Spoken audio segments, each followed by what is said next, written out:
আমার সাউন্ডটা ক্লিয়ারলি শুনতে পাচ্ছেন? আপনার নয়েজ হচ্ছে।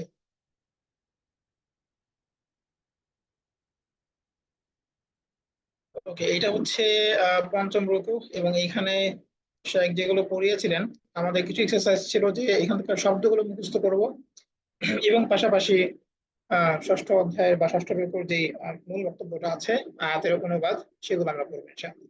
তো এই শব্দগুলোকে আমাদের মুখস্থ করা হয়েছে। এই যে ইউ বাই ইনু, তিনি বিশদভাবে বর্ণনা করবেন। ইয়াতুবু, তিনি তওবা কবুল করবেন বা গ্রহণ করবেন। এই শব্দগুলো কি হয়েছে, মুখস্থ করেছি আমরা। মানে কোরআনে কি হয় যে একটা শব্দ আপনি মুখস্থ করলে এটার রিপিটেডলি ব্যবহার হতে থাকে। হ্যাঁ, বারবার একই শব্দ, প্রায় কাছাকাছি শব্দ বা একই ধরনের শব্দ ব্যবহার হবে। তো এক জায়গায় মুখস্থ করলে বারবার আর মুখস্থ করতে হয় না, ওটা সহজ হয়ে যায়। দেখা গেল একটা রুকুতে যদি আপনি 5টা শব্দ মুখস্থ করেন অথবা 10টা শব্দ মুখস্থ করেন, তো একটু পরে পরে বা দ্বিতীয় রুকুতে তৃতীয় রুকুতে গিয়ে সেম শব্দগুলোই পাবো আমরা। তখন আমাদের জন্য অর্থ মনে রাখাটা বা অর্থ বুঝতে পারাটা সহজ হয়ে যায়। তো এই শব্দগুলো আমরা মুখস্থ করে নিব। যেমন ইউ বাই ইয়েনো অর্থ হচ্ছে বর্ণনা করা, বয়ান করা। এই যে বলে না, বয়ান করছে। বয়ান করা মানে হচ্ছে কোনো কিছু স্পষ্ট করে দেওয়া, শরীয়তের বিধানগুলো আপনাদের সামনে স্পষ্ট করে দিচ্ছেন। তো ইউ বাই ইয়েনো মানে যিনি বিশদভাবে বর্ণনা করেন। তো বর্ণনা করার মাধ্যমে সেটা স্পষ্ট হয়ে যায়। হ্যাঁ। তারপর ইয়াতুবু অর্থাৎ তওবা করা। এই যে আমরা বলি না তওবা করা, তাওবা করা, এই তওবা তাওবা অর্থ হচ্ছে আহ অনুশোচনা বোধ করা। এটার পরে যখন সাধারণত ইলা শুরু থাকে, মানে কিছু কিছু ফাইল বা ভার্বের পরে কিছু স্পেসিফিক প্রিপোজিশন থাকে যেগুলোর কারণে অর্থটা চেঞ্জ হয়ে যায়। সাধারণত এই তওবার পরে যখন বা এই তাওবা থেকে যে শব্দগুলো নির্গত হয়েছে, যে ভার্ব গুলো বের হয়ে থাকে, সেগুলোর পরে যদি আমরা ইলা পাই, অর্থ হবে যে তাওবা করা, আল্লাহর কাছে অনুশোচনা বোধ করা। হুম। আর যদি এরপরে থাকে আলা, তখন হচ্ছে যে তাওবা গ্রহণ করা। যেমন বান্দা তওবা করে, আল্লাহ তওবা গ্রহণ করেন। তো ইয়াতুবু মানে কি, তিনি তওবা কবুল করবেন বা সে তওবা কবুল করবেন। তামিলু মানে হচ্ছে বিচ্যুত হওয়া, মানে সরে যাওয়া বা ধাবিত হওয়া। হ্যাঁ, আমরা যখন দিন থেকে সরে যাই এটাকে বলা হয় যে তামিলু আনিল হক, বা দিন থেকে সরে যাচ্ছ। তো তামিলু মানে হচ্ছে তোমরা বিচ্যুত হবে। হ্যাঁ। তারপর আছে ইয়াত্তাবিউনা। আগের আয়াতটা তো আমরা পড়েছি তাই না, যে ইউরিদুল্লাযিনা ইয়াত্তাবিউনা শাহাওয়াতি আন তামিলু মাইলান আযীমা। এই আয়াতটা তোমরা পড়েছি তাই না। এই যে আয়াতের মধ্যে বলা হয়েছে যে ওয়ায়ুরিদুল্লাযিনা ইয়াত্তাবিউনা শাহাওয়াতি আন তামিলু মাইলান আযীমা, তোমরা কি হবে, বিচ্যুত হবে। তো যারা হচ্ছে প্রবৃত্তির অনুসরণ করে তারা চায় যে তোমরা বিচ্যুত হয়ে পড়ো। হ্যাঁ, প্রবল ভাবে বিচ্যুত হয়ে পড়ো। এই প্রবল ভাবে বিচ্যুত হওয়ার একটা অর্থ হচ্ছে যে হক থেকে আমরা বিচ্যুত হয়ে গেলাম, মানে দিন থেকে আমরা বিচ্যুত হয়ে গেলাম। আর একটা কাছাকাছি অর্থ যেটা কনটেক্সটের জায়গা থেকে, অর্থাৎ আল্লাহ সুবহানাহু ওয়া তাআলা যেই ধারাবাহিক ভাবে আমাদের কোন একটা লেসন দিচ্ছেন, কোন একটা ইনস্ট্রাকশন দিচ্ছেন। তো এটাকে আমরা আরবিতে বলে হচ্ছে সিয়াক সাবাক, পূর্বাপর। আগে যে আলোচনা করা হয়েছে এবং সামনে যে আলোচনা করা হবে। তো এইখান থেকে আমরা বুঝতে পারি মূলত বলা হচ্ছে, যেহেতু একটু আগে বললে যে ওয়াখালিকাল কল ইনসান ও দাঈফা, যে মানুষকে দুর্বল করে সৃষ্টি করা হয়েছে। তো আল্লাহ সুবহানাহু ওয়া তাআলা বলছেন তামিলু মাইলান আযীমা, তোমরা কি করবে, প্রবল ভাবে মানে তোমরা বিচ্যুত হবে। এই বিচ্যুত হওয়ার মানে হচ্ছে ধাবিত হয়ে পড়বে। হ্যাঁ, যেমন আগে বলেছেন না যে আল্লাহ আল্লাহ তোমাদের জন্য সহজ করতে চান। আর যারা হচ্ছে প্রবৃত্তির অনুসরণ অনুসরণ করে তারা চায় তোমাদেরকে যাতে তোমরা বিচ্যুত হয়ে পড়ো। তো এখানকার কনটেক্সটের বিবেচনা আমরা যেটা বুঝি তা হচ্ছে মূলত আকর্ষণ বোধ করা। হ্যাঁ, বিচ্যুত হওয়ার অর্থ হচ্ছে যে আল্লাহ যে দিন রেখেছেন, আল্লাহ যে বিধান রেখেছেন, সেই বিধান থেকে দূরে সরে যাওয়া। হ্যাঁ। আর এটা হচ্ছে মাইলানার আরেকটা অর্থ হচ্ছে ধাবিত হওয়া বা আকর্ষণ বোধ করা। তো নর্মালি কি হয়, যারা অবিবাহিত যুবক যারা আছে তারা কি হয়, নারীদের প্রতি তার একটা টান থাকে। এটাকে আমরা সাধারণ আকর্ষণ বলি। এবং এই সাধারণ আকর্ষণটাকে যখন আমরা মানে খারাপ কাজে নিয়োগ করে ফেলি বা হচ্ছে আরো বেশি কাছাকাছি চলে যাই, জিনার কাছাকাছি চলে যাই, জিনা করে ফেলি, এটাকে বলা হচ্ছে মানে মাইলা না আজিমা, একদম গভীর ভাবে আকর্ষণ বোধ করা বা ধাবিত হয়ে পড়া। তো আল্লাহ সুবহানাহু ওয়া তাআলা আমাদেরকে হিফাজত করুন। তো তামিলু মানে হচ্ছে তোমরা কি হবে, বিচ্যুত হবে, আল্লাহর দিন থেকে তোমরা সরে যাবে, আল্লাহর দেয়া বিধান থেকে তোমরা সরে যাবে। মানে আল্লাহ আমাদের জন্য বিধান দিয়েছেন বিয়ের, কিন্তু আমরা চলে যাচ্ছি জিনার দিকে। এটা ইয়াত্তাবিউনা, তারা অনুসরণ করবে। তো ইত্তিবা, এই যে বলে না আমরা যে কোরআন সুন্নাহর অনুসরণ করতে হবে, ইত্তিবা করতে হবে। হ্যাঁ, তো ইত্তিবা মানে হচ্ছে কি অনুসরণ করা, ইয়াত্তাবিউন এটা হচ্ছে ফিইল মুদারি। ওকে? তারপর ইউখাফফিফ, এই আমরা বলেছি যে খফিফ, খফিফ মানে কি হালকা। তো ইউখাফফিফ মানে হচ্ছে যে তিনি হালকা করে দেন বা সে হালকা করে। আল্লাহ সুবহানাহু ওয়া তাআলা আমাদের জন্য কি করেন, হালকা করে দিতে চান, সহজ করে দিতে চান। মানে এই সমাজে তো বিয়ে করাটা অনেক বেশি কঠিন হয়ে গেছে, তাই না? বিভিন্ন প্রতিবন্ধকতা থাকে। তো আল্লাহ সুবহানাহু ওয়া তাআলা তো চান যেন যে কোনো পরিস্থিতিতেই, আল্লাহ আমাকে যেই পরিস্থিতিতে রেখেছেন সেই পরিস্থিতি থেকে কিভাবে দিন পালন করব। তো প্রত্যেকের জন্য দিন পালনটা সহজ যদি সে তার মতো করে চিন্তা করে নেয়, বা শরিয়া তাকে যে ইনস্ট্রাকশন দিয়েছে সেই অনুযায়ী যদি সে জীবন যাপন করে, তাহলে এটা তার জন্য সহজ হয়ে যায়। যেমন কেউ যদি হচ্ছে স্বাধীন মহিলাকে বিয়ে করতে না পারে, তাহলে সে বাদী বা হচ্ছে অন্যান্য যেই তার কুফুর সাথে মেলে তার সমকক্ষ যারা আছে তাদের কোনো মেয়েকে বিয়ে করবে। এমন তো আল্লাহ চান যে ব্যাপারটা আমাদের জন্য সহজ হোক, কিন্তু আমরা করে ফেলি কঠিন। তো খফফাফা ইউখাফফিফ মানে হচ্ছে সহজ করে দেয়া, তাখফিফ থেকে। হ্যাঁ, হালকা করে দেয়া, আমরা যেন এটাকে বোঝা না বানাই ফেলি। তারপর লা তাকুলু তোমরা খেও না, তো আকালা ইয়াকুলু অর্থ হচ্ছে খাওয়া, আর সেখান থেকে ফেল নাহি হচ্ছে লা তাকুলু তোমরা খেও না।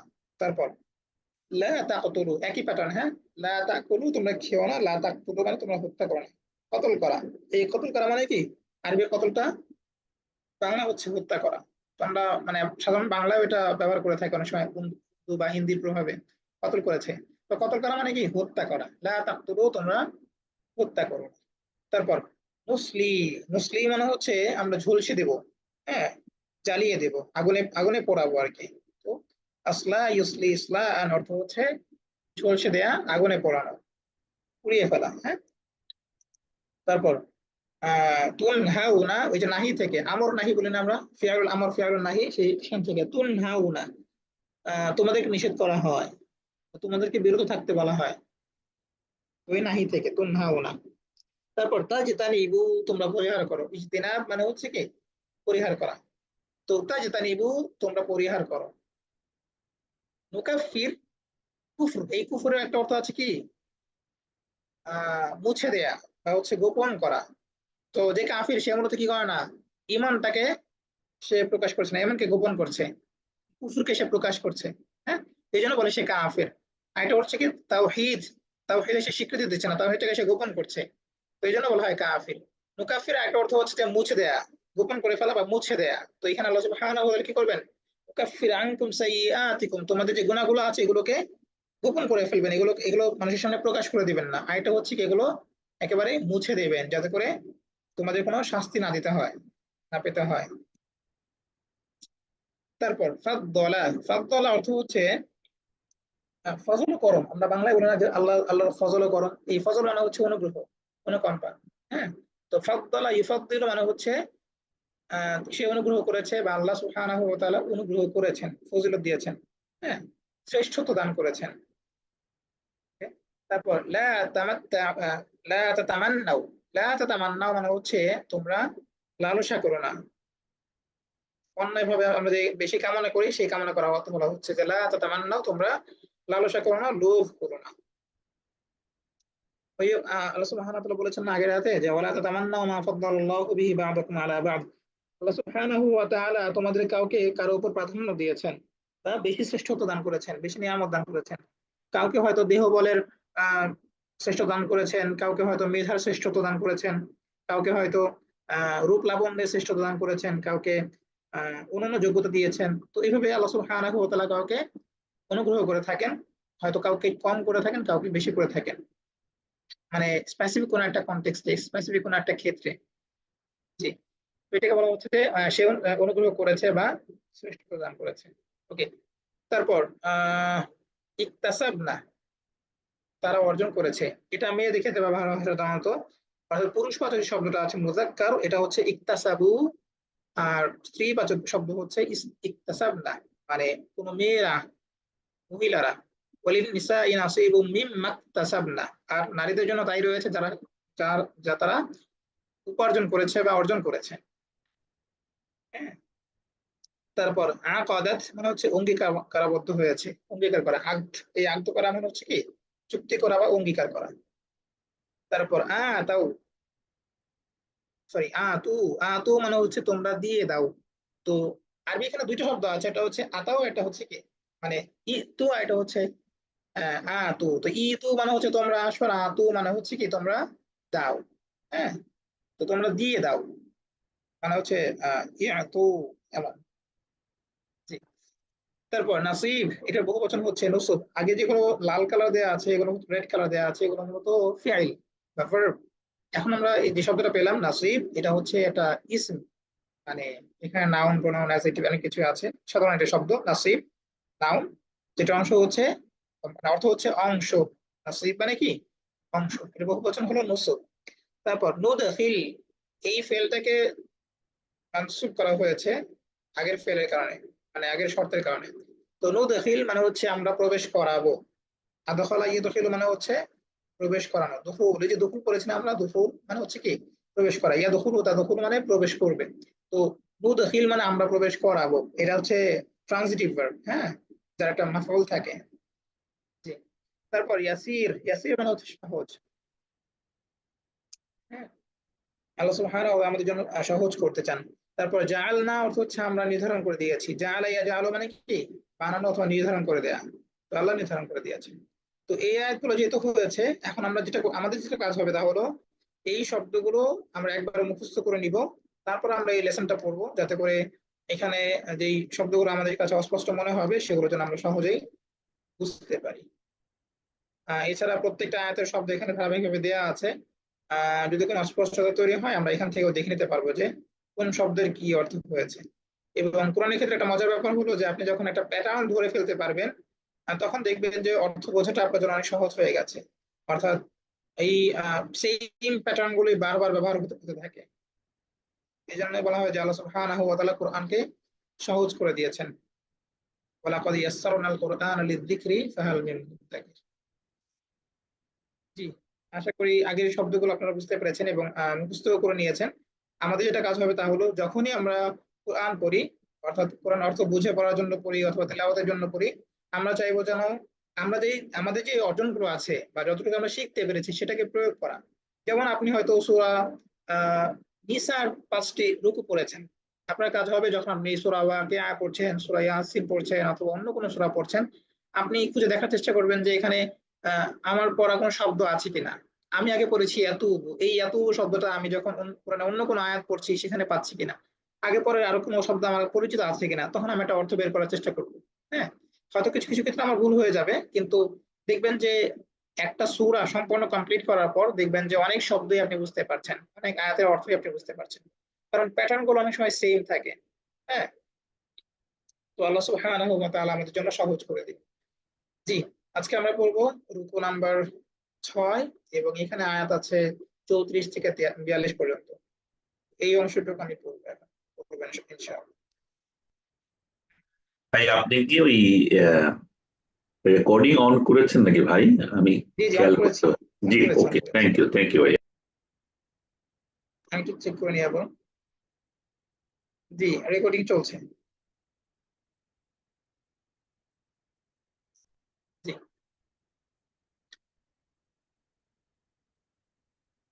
তো এই লেসনে আমরা কিছু নতুন শব্দ পাবো, সেই শব্দগুলো একটু দেখে নিব। মানে এখন মুখস্থ করতে হবে না, আপনাকে দেখে রাখি যাতে করে আমরা রিলেট করতে পারি।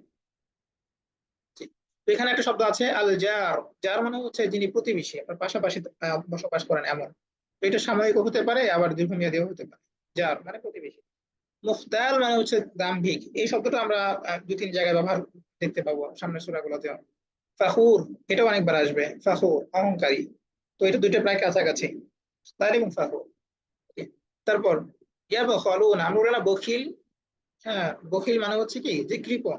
আর যে কৃপণতা করে, কার্পণ্য করে, তাকে বলা হয় ইয়াবখালুনা, সে কার্পণ্য করে। ইয়াবখালুনা, তারা কার্পণ্য করে। তো ইয়াবখালু মানে হচ্ছে এক ব্যক্তি, আর ইয়াবখালুনা এই উনা থাকলে বোঝায় বহু বচন। উনা থাকা মানে হচ্ছে এটা কি বহু বচন। তো ইয়াদখুলুনা বা ইয়াকতুমুনা, ইয়াবখালুনা, এগুলো অর্থ হচ্ছে তারা কার্পণ্য করে। তারপর ইয়াকতুমুনা সেম প্যাটার্ন, হ্যাঁ, ইয়াবখালুনা, ইয়াকতুমুনা কাছাকাছি প্যাটার্ন। তো অর্থ হচ্ছে তারা গোপন করে, যেটা আমরা আগত ক্লাসেও পড়েছি, ইয়াকতুমুনা তারা গোপন করে। তারপর মুহিন মানে হচ্ছে লাঞ্ছনাকর, যেগুলো সম্মানজনক না। তারপর আছে রিয়া, রিয়া, রিয়া তো এই রিয়া মানে হচ্ছে লোক দেখানো, রোয়া মানে দেখা, রিয়া মানে কি দেখানো, লোক দেখানো অবস্থা। আমরা কোনো কাজ যখন করি অন্য কারো অ্যাটেনশন সিক করা বা হচ্ছে অন্য কারো কাউকে দেখানো যখন আমাদের উদ্দেশ্য, তখন এই কাজটাকে বলা হয় রিয়া করা, মানে দেখানো। এটা বিভিন্ন ক্ষেত্রে হতে পারে, ইবাদতের ক্ষেত্রে হতে পারে, দান সদাগার ক্ষেত্রে হতে পারে, বিভিন্ন বক্তব্য প্রদানের মাধ্যমে হতে পারে। তারপর করিন মানে হচ্ছে বন্ধু। এটা আমরা বারবার এই শব্দের ব্যবহার পাবো, মানে মিসকল অনেকবার শব্দের ব্যবহার হয়েছে। মিসকল মানে হচ্ছে পরিমাণ, দাররা মানে হচ্ছে অণু। হ্যাঁ, তারপর লাদুন মানে নিকটে বা কাছে। শাহিদুন, এটা অনেকবার ব্যবহার হবে। শাহিদ কখনো ব্যবহার হবে শাহিদ, কখনো ব্যবহার হবে সুহাদা। তো শাহিদ হচ্ছে সিঙ্গুলার, আর সুহাদা প্লুরাল, মানে হচ্ছে সাক্ষী, যিনি সাক্ষ্য দিবেন বা সাক্ষ্য। হ্যাঁ? তো ইয়াওয়াদ্দু মানে হচ্ছে কামনা করে, সে কামনা করে। ইয়াওয়াদ্দু সে চায়, ওয়াদুদ মানে হচ্ছে কি, যিনি প্রেমময়, যিনি ভালোবাসেন। তো ইয়াওয়াদ্দু মানে কি, যে কামনা করে, যে কোনো কিছু চায়। কোনো কিছুর প্রতি যখন আমাদের টান থাকে তখন আমরা সেটা চাই। তো ইয়াওয়াদ্দু মানে কি, সে ভালোবাসে বা সে কামনা করে, সে পেতে চায়। তুসাওয়া, ওই আমরা বলি না সাওয়াউন আলাইহিম, এটা তোমরা পড়েছি, সাওয়াউন আলাইহিম আনযারতাহুম আম লাম তুনযিরহুম। আহ আপনি তাদেরকে শুরু করুন বা না করুন, এটা উভয়টাই তাদের কাছে সমান। তো সাওয়া মানে হচ্ছে সমান। তো এখান থেকে আসছে কি তুসাওয়া, তাসউইয়া। তাসউইয়া মানে হচ্ছে সমতল করে দেয়া, সমান সমান করে দেয়া। তো তুসাওয়া মানে হচ্ছে তারা কামনা করবে যে তাদেরকে যেন কি করা হয়, দেওয়া হতো, সমান করে দেওয়া হতো, জমিনে যেন তাদেরকে মিশিয়ে দেওয়া হতো। তো তুসাওয়া মানে কি, সমতল করে দেয়া বা সমান করে দেয়া, সমান্তরাল করে দেয়া। তারপর ইয়াকতুমুন, এটা আমরা আগেও পড়েছি। ইয়াকতুমুন মানে কি, তারা গোপন করে। হাদিসুন অর্থ কথা। এই যে আমরা বলি যে হাদিস, রাসূল কোরআন হাদিস, তো হাদিস মানে হচ্ছে রাসূল সাল্লাল্লাহু আলাইহি ওয়াসাল্লামের কথা। আর স্বাভাবিকভাবে যে কোনো কথাকেই হাদিস বলা যেতে পারে। জি। আইমান মানে হচ্ছে ডান হাত সমূহ। তো ইয়ামিনুন, আইমান, ইয়ামিন হচ্ছে এক বচন বা সিঙ্গুলার, আইমান বহু বচন। হ্যাঁ, তাই না, আমরা প্রস্তুত করেছি। একটা প্রসিদ্ধ হাদিসও আছে যে আতাতু, আমি আমি প্রস্তুত করেছি। আর এখানে হচ্ছে আতাদানা, আমরা প্রস্তুত করেছি। যুল কুরবা, দু মানে হচ্ছে যে অধিকারী। হ্যাঁ, আল কুরবা মানে হচ্ছে নৈকট্য, নৈকট্যের অধিকারী মানে কি, যাদের সাথে আপনার সম্পর্কে নৈকট্য আছে। এই জন্য আমরা বলি যুল কুরবা মানে হচ্ছে আত্মীয়। হ্যাঁ, যারা হচ্ছে কি খুব কাছাকাছি থাকে, আমার রক্ত সম্পর্কের কারণে কাছাকাছি। তো এই রক্ত সম্পর্কের কারণে কাছাকাছি বলে আমরা বলি আত্মীয়। আর যদি হচ্ছে রক্ত সম্পর্ক না হয় তবে কাছাকাছি বসবাস করা হয়, তাকে আমরা বলি জার। ওকে। আলজান মানে হচ্ছে পার্শ্ব। জি। তো এই সূরাটা আমরা এখন পড়বো। এই সূরাটার ষষ্ঠ রূপটা আমরা এখন পড়ছি। আমি প্রাথমিকভাবে এটা তেলাওয়াত করবো, দেন আমরা চলে যাব হচ্ছে আয়াতে।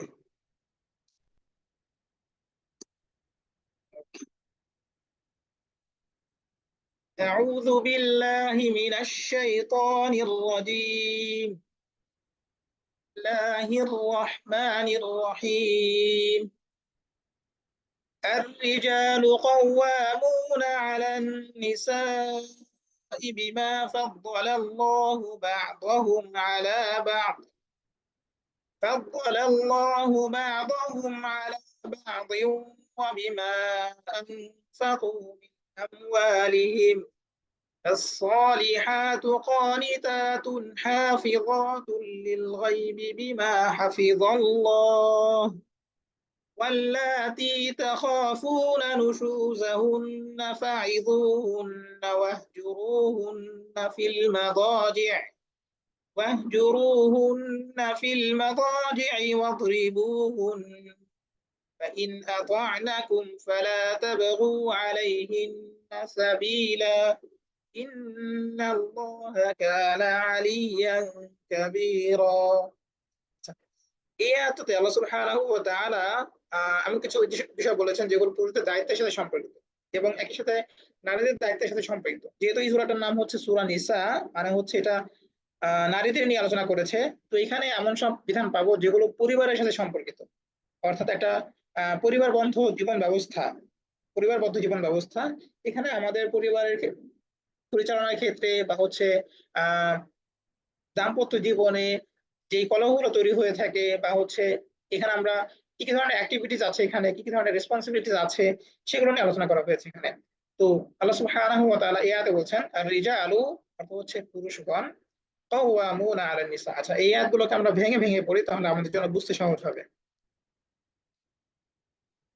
উম, তো আর রিজালু মানে হচ্ছে পুরুষেরা, কাওয়ামুনা অর্থ হচ্ছে দায়িত্বশীল বা তত্ত্বাবধায়ক, যারা দায়িত্ব পালন করে। হ্যাঁ, তো আর রিজালু পুরুষেরা, কাওয়ামুনা তত্ত্বাবধায়ক, আলান নিসা নারীদের উপর। আলা অর্থ হচ্ছে উপরে, আর নিসা অর্থ হচ্ছে নারী। তো নারীদের উপরে পুরুষরা কি কর্মবিধায়ক, তারা হচ্ছে তাদের দায়িত্ব গ্রহণ করেছে, অথবা নারীরা পুরুষের তত্ত্বাবধানে পরিচালিত হবে।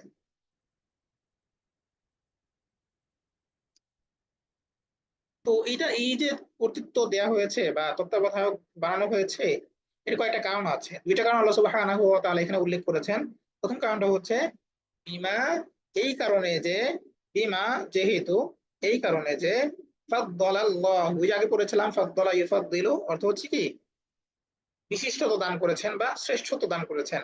তো ফাদ্দালাল্লাহু, আল্লাহ সুবহানাহু ওয়া তাআলা শ্রেষ্ঠত্ব দিয়েছেন বা'দাহুম, বা'দ মানে হচ্ছে কাউকে, হুম মানে তাদের, তাদের কাউকে শ্রেষ্ঠত্ব দান করেছেন আলা বা'দিন, অন্যদের উপর, মানে ওয়ান অ্যাবভ অ্যানাদার, একজনকে আরেকজনের উপরে মানে প্রাধান্য দিয়েছেন বা শ্রেষ্ঠত্ব দান করেছেন। তো আল্লাহ সুবহানাহু ওয়া তাআলা কিছু মানুষকে অন্য মানুষের উপরে শ্রেষ্ঠত্ব দান করেছেন, প্রাধান্য দিয়েছেন। কিভাবে প্রাধান্য দিয়েছেন? আল্লাহ সুবহানাহু ওয়া তাআলা পুরুষের মাঝে নেতৃত্ব গুণটাকে বেশি রেখেছেন। হ্যাঁ, তো নেতৃত্ব গুণের কারণে বা হচ্ছে পরিচালনার কারণে পুরুষকে এই দায়িত্ব দেওয়া হয়েছে। আরেকটা কারণ হচ্ছে ওয়াবিমা আনফাকু মিন আমওয়ালিহিম, ওয়াবিমা, ওয়াম অর্থ হচ্ছে এবং, বিমা, ওই যে আগে একটা বিমা গেল যে, এটা একটা কারণ, এটা হচ্ছে আরো একটা কারণ। ওয়াবিমা, আরেক কারণে যে, আনফাকু, পুরুষরা হচ্ছে খরচ করে, ব্যয়ভার বহন করে, সংসারের ব্যয়ভার বহন করে, মিন আমওয়ালিহিম, তাদের সম্পদ থেকে। তো মিন অর্থ হচ্ছে থেকে, আমওয়াল মানে হচ্ছে মাল বা সম্পদ। তো মিন আমওয়ালিহিম, হুম মানে বা হিম মানে তাদের। তো এই হুম বা হিম শব্দটা সাধারণত হুম থাকে, এর পূর্বে যখন কাসরা থাকে বা জের থাকে তখন এটা হয়ে যায় হিম। তো হুম এখন হয়ে গেছে হিম। আমওয়ালিহিম, তাদের সম্পদ থেকে। আনফাকু, তারা খরচ করে, মিন আমওয়ালিহিম, তাদের সম্পদ থেকে। তো এই দুইটা কারণে পুরুষকে কর্তৃত্ব দেওয়া হয়েছে, যে তারা হচ্ছে কি সংসারের দায়িত্ব পালন করবে, নারীদেরকে তারা আগলে রাখবে।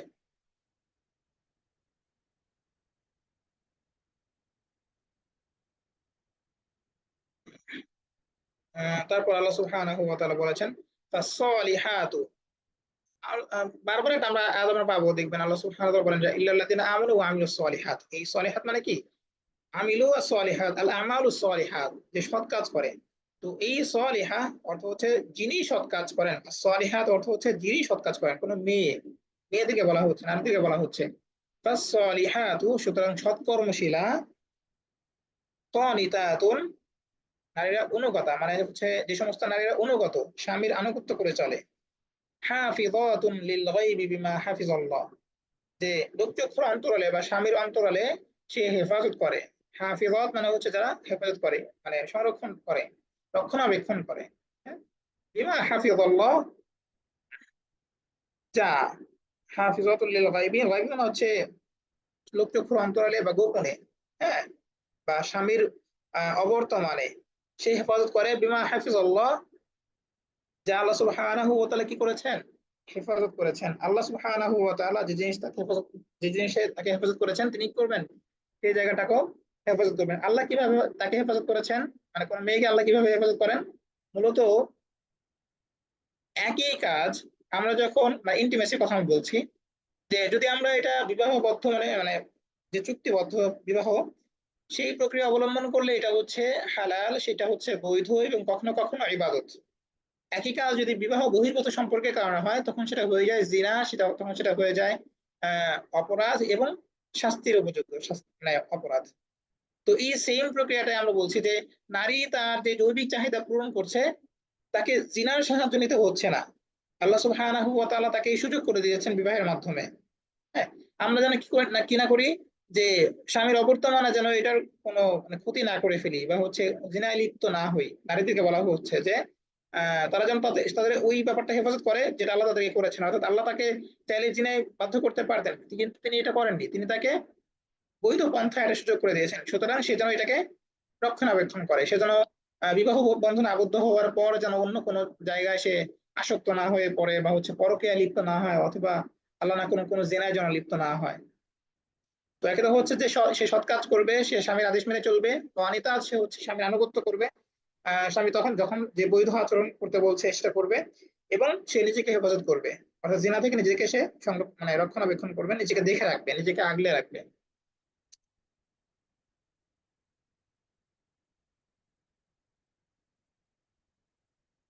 ওয়াল্লাতি তাখাফুনা নুশুজাহুন্না, ওয়াল্লাতি ওয়া অর্থ হচ্ছে এবং, আল্লাতি এটা বহুবচন, মানে রিলেটিভ প্রোনাউনের একটা বহুবচন। আল্লাতি যাদের, তাখাফুনা তোমরা ভয় পাও, খৌফ খৌফ থেকে এসেছে, তাখাফুনা তোমরা ভয় পাও। আমি কি শব্দগুলোকে মার্ক করে দিব যাতে করে আপনাদের বুঝতে সহজ হয়? আপনি মানে ইয়ে করতে পারেন যে শব্দগুলো আছে, হ্যাঁ, জি জি জি জি জি জি। হ্যাঁ, ঠিক আছে, ওকে। তাখাফুনা, তাখাফুনা অর্থ হচ্ছে তোমরা ভয় করো, আশঙ্কা করো, হ্যাঁ। নুশুজাহুন্না, নুশুজাহুন্না মানে হলো, নুশুজ হচ্ছে অবাধ্যতা, আর হুন্না মানে তাদের। হুম মানে তাদের, ছেলে বোঝায়, হুন্না স্ত্রী, মানে এটা ফ্যামিলিন ওয়ার্ড। হুন্না মানে তাদের, নুশুজাহুন্না তাদের অবাধ্যতা। তোমরা যদি তাদের অবাধ্যতার আশঙ্কা করো বা ভয় ভয় করো, ফাইযুহুন্না তাদেরকে ওয়াজ করো। এই যে আইযু মানে হচ্ছে ওয়াজ করা, আরবি শব্দ এসেছে ওয়াজ থেকে। ওয়াজ মানে কি? নাসিহা করা, উপদেশ দেয়া।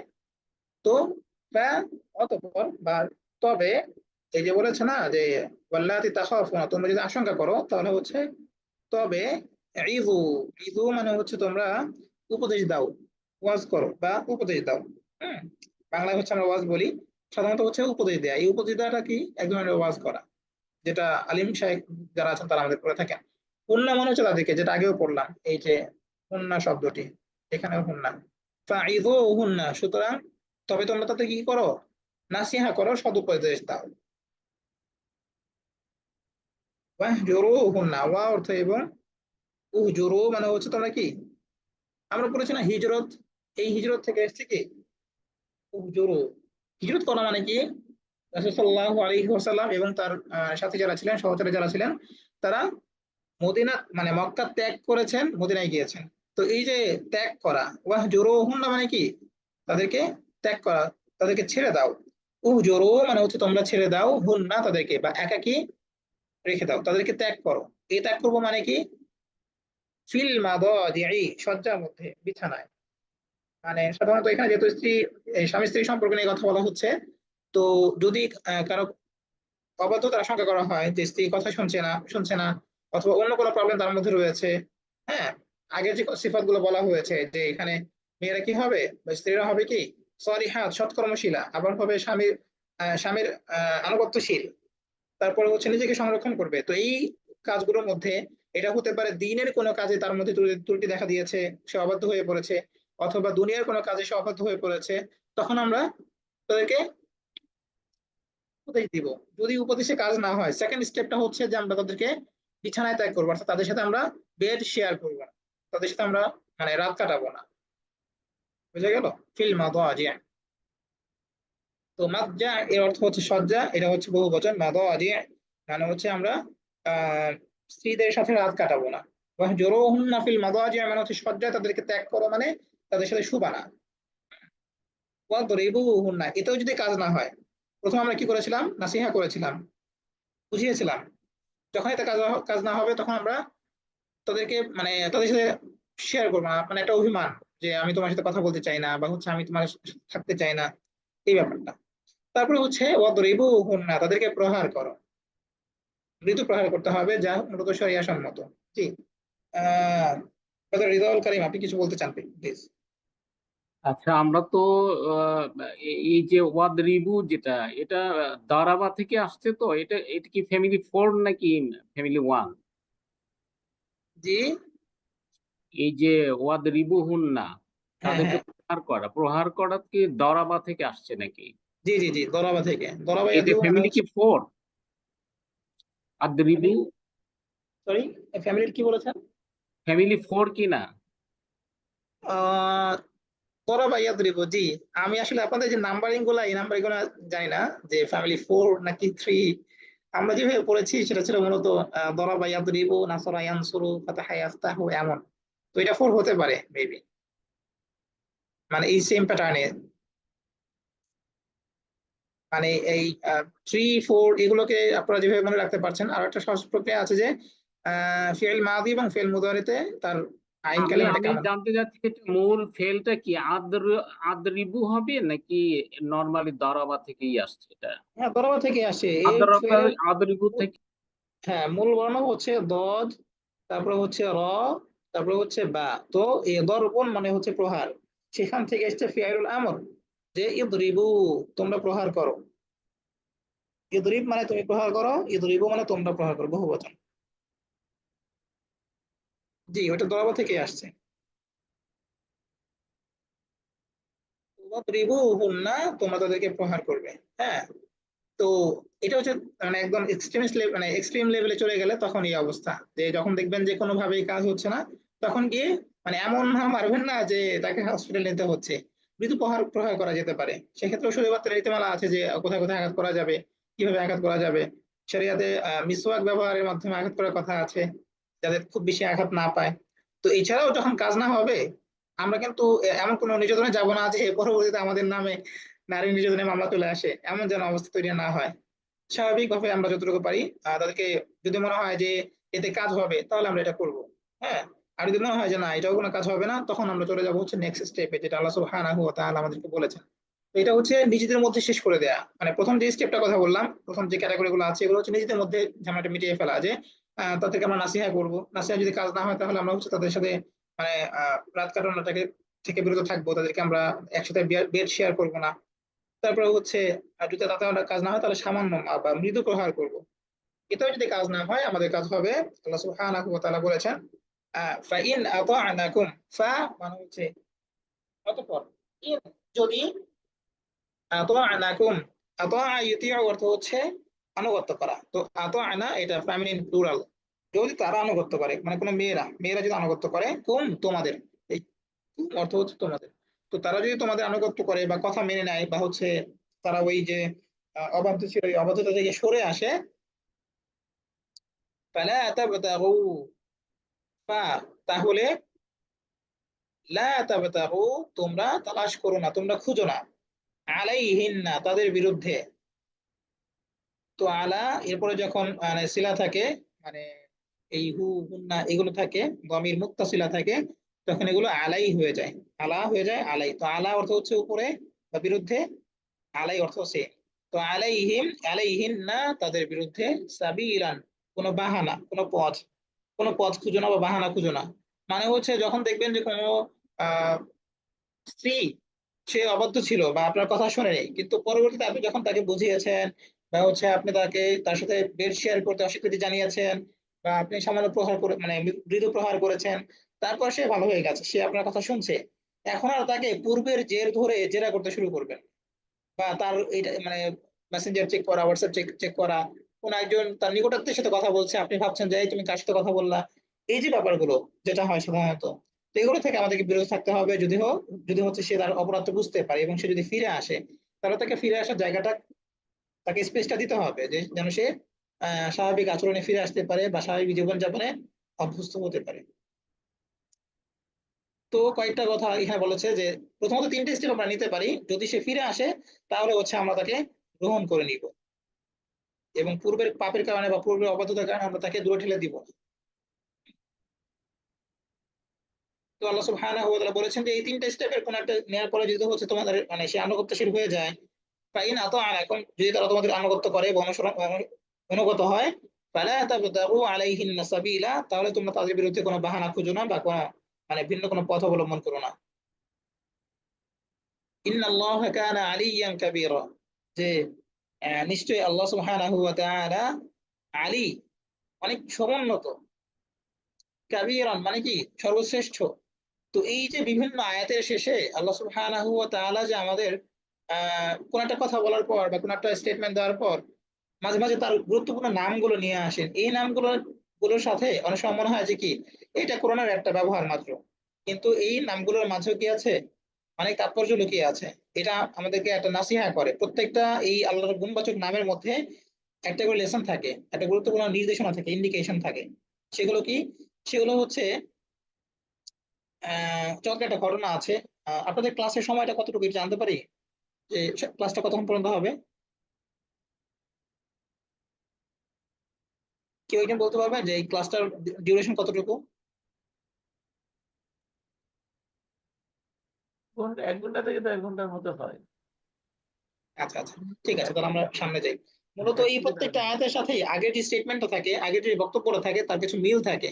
মানে আমরা সাধারণত স্ত্রীদের পক্ষ থেকে বা কোনো প্রিয় মানুষের পক্ষ থেকে যখন কোনো আঘাত পাই, এরপর হচ্ছে কি, আমরা এটা মানতে পারি না যে ও আমার সাথে এটা করলো, বা ও এটা করলো, আমার সাথে এটা করলো। এই যে আমাদের ইগোতে লাগে, হ্যাঁ, যে আমি থাকতে ও অন্য কারোর সাথে কথা বলার চেষ্টা করলো, বা হচ্ছে অন্য কারোর সাথে দেখা করলো, এই ব্যাপারটা আমাদের কি হয়, ইগোতে লাগে। তো আল্লাহ সুবহানাহু ওয়া তাআলা বলেছেন যে তোমরা এই 3টে স্টেপ নিবা, তারপরে হচ্ছে কাজ না হয় তাহলে তোমরা কি, যদি কাজ হয়ে যায় তাহলে তোমরা তাদেরকে আর উত্ত্যক্ত করার চেষ্টা করো না, ফালা তাবতাগু আলাইহিন্না সাবিলা, তাহলে আর কোনো বাহানা খুঁজো না, তাদের আর কোনো দোষ ধরার চেষ্টা করো না। এরপর আল্লাহ সুবহানাহু ওয়া তাআলা বলছেন ইন্নাল্লাহা কানা আলিয়ান কাবীরা, যে এই যে তোমাদের ইগোতে লাগতেছে, তো আমার তো আরো অনেক ইগো, আমার বান্দারা তো কত অপরাধ করে, কই তাদেরকে তো আমি মানে তাৎক্ষণিক শাস্তি দেই না। ইন্নাল্লাহা কানা আলিয়ান কাবীরা, যে আল্লাহ সুবহানাহু ওয়া তাআলা হচ্ছেন আলী, তার মর্যাদা তো কত সমুন্নত, তিনি তো কাবীর, সবচেয়ে বড়, সবচেয়ে শ্রেষ্ঠ। তো এই আল্লাহ সুবহানাহু ওয়া তাআলা তিনি কি করছেন, এগুলোকে হজম করছেন, এগুলো সহ্য করছেন। তো তোমাকে কি করতে হবে, এই কিছু কিছু ব্যাপারে ছাড় দিতে হবে। তোমার ভিতরে যেন এতটা ইগো না চলে আসে যে তুমি কোনোভাবে মানতে পারছো না। কোন একজন স্ত্রী সে স্বাভাবিক জীবনে আসতে চাচ্ছে, কিন্তু তুমি তাকে সেই সুযোগ দিচ্ছ না। কারো যদি প্রবলেম থাকে তাহলে তো অবশ্যই আমরা সেই স্টেপ গুলো নেবো যেগুলো আল্লাহ সুবহানাহু ওয়া তাআলা বলেছেন, কিন্তু কেউ যদি হচ্ছে ফিরে আসতে চায়, তার ব্যাপারে যেন আমরা মানে চাপাচাপি না করি, তার উপরে যেন অন্য কোনো মানে আহ বাধা সৃষ্টি না করি। এই জন্য আল্লাহ সুবহানাহু ওয়া তাআলা বলছেন যে আল্লাহ তো আলী এবং তিনি কাবির, তিনি তো, তার মর্যাদা কত সমুন্নত, তিনি কত বড়। তো তারপরও তো মানুষ কত কিছু করে, কত অপরাধ করে, তারপর আল্লাহ সুবহানাহু ওয়া তাআলা সেগুলো ক্ষমা করে দেন। তো এই আল্লাহ যে আলী এবং কাবির নামগুলো আছে, এগুলোর মাধ্যমে আমাদেরকে একটা ইন্ডিকেশন দেওয়া হচ্ছে যে এগুলো অনেক কিছু মেনে নিতে হয়, কিছু কিছু বিষয় ছাড় দিতে হয়। হুম। তো আল্লাহ সুবহানাহু ওয়া তাআলা এত মর্যাদা সম্পন্ন হওয়ার পরেও বান্দারা তার অবাধ্য হচ্ছে, তিনি তাদেরকে কি করছেন, ক্ষমা করছেন। আগের আয়াতগুলোতে পড়েছেন না যে ইউরিদুল্লাহু আন ইউখাফফিফা আনকুম, তিনি তোমাদের জন্য সহজ করতে চান। ইউরিদুল্লাহু আন ইয়াতুবা আলাইকুম, তিনি তোমাদের তওবা গ্রহণ করতে চান। তো তিনি এত আলী, তিনি এত মর্যাদার অধিকারী, তারপরে এটা করছেন। তো আমাদের কি করতে হবে, আমাদের জায়গা থেকে কিছু কিছু ছাড় দিতে হবে। আমাদের কাছে মনে হতে পারে যে আমি তো কত দায়িত্বশীল, আমি তো কত কষ্ট করে ওর জন্য রিস্ক উপার্জন করছি, তারপর আমার সাথে এটা করলো। তো এই ব্যাপারগুলোকে কিছু কিছু ছাড় দিতে হবে যদি তারা স্বাভাবিক জীবনে ফিরে আসে। তারপর আল্লাহ সুবহানাহু ওয়া তাআলা বলছেন ওয়া ইন খিফতুম শিকাকা বাইনিহিমা, ওয়া এবং ইন যদি, খিফতুম তোমরা আশঙ্কা করো, শিকাকা বিচ্ছেদ, বাইনাহুমা শিকাকা বাইনিহিমা, যেহেতু মুদাফ ইলাইহি হয়েছে তো বাইনিহিমা। তো বাইনা মানে হচ্ছে মাঝে, আর হিমা মানে তাদের দুজন, তাদের দুজনের মাঝে। এক মিনিট, আমার টেম্পো পর আসছে, সরি।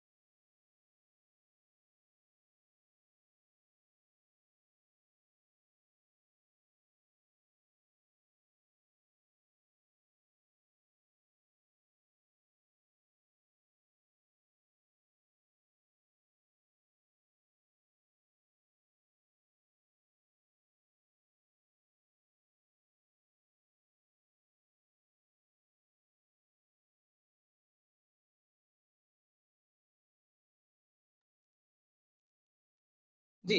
তো আল্লাহ সুবহানাহু ওয়া তাআলা বলছেন ওয়া ইন খিফতুম শিকাকা বাইনিহিমা, এই যে হিমা বা হুমা, এই যে এটা মানে যত দমির মুত্তাসিলা আছে এগুলোর সাথে সম্পর্ক হচ্ছে, পূর্বে যদি কাসরা থাকে তাহলে কাসরা হয়। তো আমরা আগে পড়েছিলাম হুমা, এখন পড়ছি হিমা, এই তার পূর্বে কাসরা থাকে কারণে বা জের থাকে কারণে। হ্যাঁ।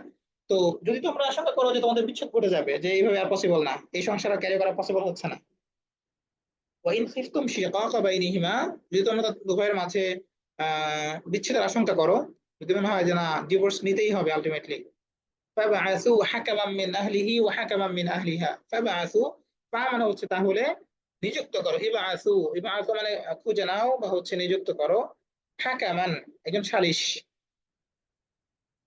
হ্যাঁ, হাকামান যে হচ্ছে কি এই সালিশ করবে, একজন মানে বিচার করে দিবে এমন। হাকামান মিন আহলিহি, হাকামান একজন সালিশ, মিন আহলিহি তার পরিবার থেকে, মানে পুরুষের পরিবার থেকে, পুরুষ স্বামীর পরিবার থেকে ওয়া হাকামান মিন আহলিহা স্ত্রী পরিবার থেকে। তো আহলিহি, এই হিটা হচ্ছে পুরুষবাচক শব্দ আর হা স্ত্রীবাচক শব্দ। তো আহলিহি মানে হচ্ছে স্বামীর পরিবার থেকে, আর আহলিহা মানে হচ্ছে স্ত্রী পরিবার থেকে। তো স্বামীর পরিবার থেকে একজন, স্ত্রী পরিবার থেকে একজন সালিশ থাকবে, বা তারা হচ্ছে এটা মীমাংসা করার চেষ্টা করবে। ইন ইউরিদা ইসলাহাই ইউওয়াফফিকিল্লাহু বাইনাহুমা, যদি তারা উভয় চায় যে তারা হচ্ছে কি সংশোধন হয়ে যাবে, তারা এখন যে যেটা করতেছে এখান থেকে তারা ফিরে আসবে, বা হচ্ছে তারা মিলেমিশে সংসার করতে চায়, উভয় মিলেমিশে সংসার করতে চায়, ইউওয়াফফিকিল্লাহ, আল্লাহ সুবহানাহু ওয়া তাআলা তাদেরকে মিলমিশ করে দেবেন। এই ওয়াফকুন মানে হচ্ছে বা উইফকুন মানে হচ্ছে মিল, মুওয়াফিক, মুওয়াফিক মানে কি উপযোগী বা মুনাসিব, হ্যাঁ, এর মানে হচ্ছে একটা আরেকটার সাথে মিলে যাওয়া। তো তারা যদি সংশোধন করতে চায়, আল্লাহ সুবহানাহু ওয়া তাআলা তাদেরকে মিলমিশ করে দিবেন, বা একজনের মনের সাথে আরেকজনের মানে মিল করে দিবেন, চিন্তাগত বা হচ্ছে মনস্তাত্ত্বিক যে মিল প্রয়োজন সংসার করার ক্ষেত্রে। আপনারা তো এটা ভালো বুঝবেন যে সংসার করার ক্ষেত্রে এই পারস্পরিক যে বোঝাপড়া এটা খুব ইম্পর্টেন্ট। হ্যাঁ, তো এটা যদি ঠিক থাকে তাহলে দেখবেন যে অনেক কিছু স্যাক্রিফাইস করা যায়, অনেক কিছু স্যাক্রিফাইস করার মতো মানসিকতা তৈরি হয়। কিন্তু যদি হচ্ছে এই মনের মিল বা চিন্তাগত মিল না থাকে, আপনি কোনো একটা জিনিস একভাবে ভাবছেন, আপনার পার্টনার যিনি তিনি ভিন্নভাবে ভাবছেন, তো এতে করে কি হয়, একটা দূরত্ব তৈরি হয়ে যায়, একটা মনস্তাত্ত্বিক দূরত্ব তৈরি হয়ে যায়, এখান থেকে পরে ফিজিক্যাল দূরত্বটা তৈরি হয়ে যায়। তো যদি হচ্ছে আমাদের সংশোধনের আগ্রহ থাকে, আল্লাহ সুবহানাহু ওয়া তাআলা আমাদের এর মধ্যে এই মানে মিল বন্ধনটা তৈরি করে দেবেন। তো ইউওয়াফফিকিল্লাহু, আল্লাহ সুবহানাহু ওয়া তাআলা মিল বন্ধন তৈরি করে দিবেন, মিলমিশ করে দিবেন, বাইনাহুমা তাদের মাঝে, উভয়ের মাঝে মানে স্বামী স্ত্রীর মাঝে। ইন্নাল্লাহা কানা আলিমান খাবীরা, যে আল্লাহ সুবহানাহু ওয়া তাআলা জানেন যে নিশ্চয়ই আল্লাহ সুবহানাহু ওয়া তাআলা আলী কানা তিনি হলেন আলিমান সর্বজ্ঞানী, খাবীরান সম্যক অবহিত। তো আলিম মানে কি, আলিম মানে আল্লাহ সুবহানাহু ওয়া তাআলা জানেন যে বিবাহ বহির্ভূত যে জীবন ব্যবস্থাটা এটা আসলে কতটা দুর্বিষহপূর্ণ, মানে কতটা কঠিন। হ্যাঁ, এবং খবীর মানে হচ্ছে এর যে সার্কামস্ট্যান্সেস, বিবাহ বিচ্ছেদ হওয়ার পরে যেই মানে সিচুয়েশনটা তৈরি হবে এই সম্পর্কে আল্লাহ সুবহানাহু ওয়া তাআলা জানেন। এবং যদি বিবাহের সিস্টেমটাই না থাকে তাহলে সমাজে যে সার্কামস্ট্যান্সেস তৈরি হবে, যে সিচুয়েশন গুলো তৈরি হবে এই সম্পর্কে আল্লাহ সুবহানাহু ওয়া তাআলা অবহিত আছেন। এই জন্য আল্লাহ সুবহানাহু ওয়া তাআলা এখানে বলছেন, আমি আগে যে বললাম যে আল্লাহর এই নামগুলো আমাদের কনটেক্সটের সাথে মিল রাখে, অর্থাৎ আগে যে কথাগুলো বলা হয়েছে তার সাথে মিল রেখে আল্লাহ তার এই নামগুলো ব্যবহার করেন, এবং এখানে আমাদের জন্য একটা নাসিহা থাকে যে এখান থেকে আসলে কিছু বোঝার আছে। তো আল্লাহ সুবহানাহু ওয়া তাআলা বলেছেন যদি তারা মানে সংশোধন করে বা মীমাংসা করতে চায় তাহলে আল্লাহ সুবহানাহু ওয়া তাআলা তাদের মাঝে মিল বন্ধন করে দিবেন। ইন্নাল্লাহা কানা আলিমান খাবীরা, যে আল্লাহ নিশ্চয়ই অবশ্যই আল্লাহ সুবহানাহু ওয়া তাআলা সর্বজ্ঞানী এবং তিনি কি সম্যক অবহিত, অর্থাৎ তিনি জানেন যে বিবাহের মাঝে কি কল্যাণ রয়েছে, এবং বিবাহ বহির্ভূত যে সম্পর্কগুলো তৈরি হয় বা হচ্ছে বিবাহ বিচ্ছেদের পরে যে সার্কামস্ট্যান্স তৈরি হয়, যে সিচুয়েশন তৈরি হয় সেই সম্পর্কেও সবই এলন, তিনি কি আছেন, তার কাছে এই খবর আছে যে কি কি ঘটতে পারে সামনে। নর্মালি কি কি ঘটে, একজন পুরুষ সে হচ্ছে আহ তার একাকিত্ব অনুভব করে, একজন স্ত্রী তার দায়িত্ব মানে কোনো অভিভাবকহীনতায় সে ভুগতে থাকে, সে যখন পরিবারের কাছে যায় সে পরিবারও তাকে আগের মতো করে গ্রহণ করতে চায় না। এবং তার যে সন্তানগুলো আছে এই সন্তানগুলো একটা বিপর্যয়ের মধ্যে পড়ে যায়, তাদেরকে দেখাশোনা কে করবে।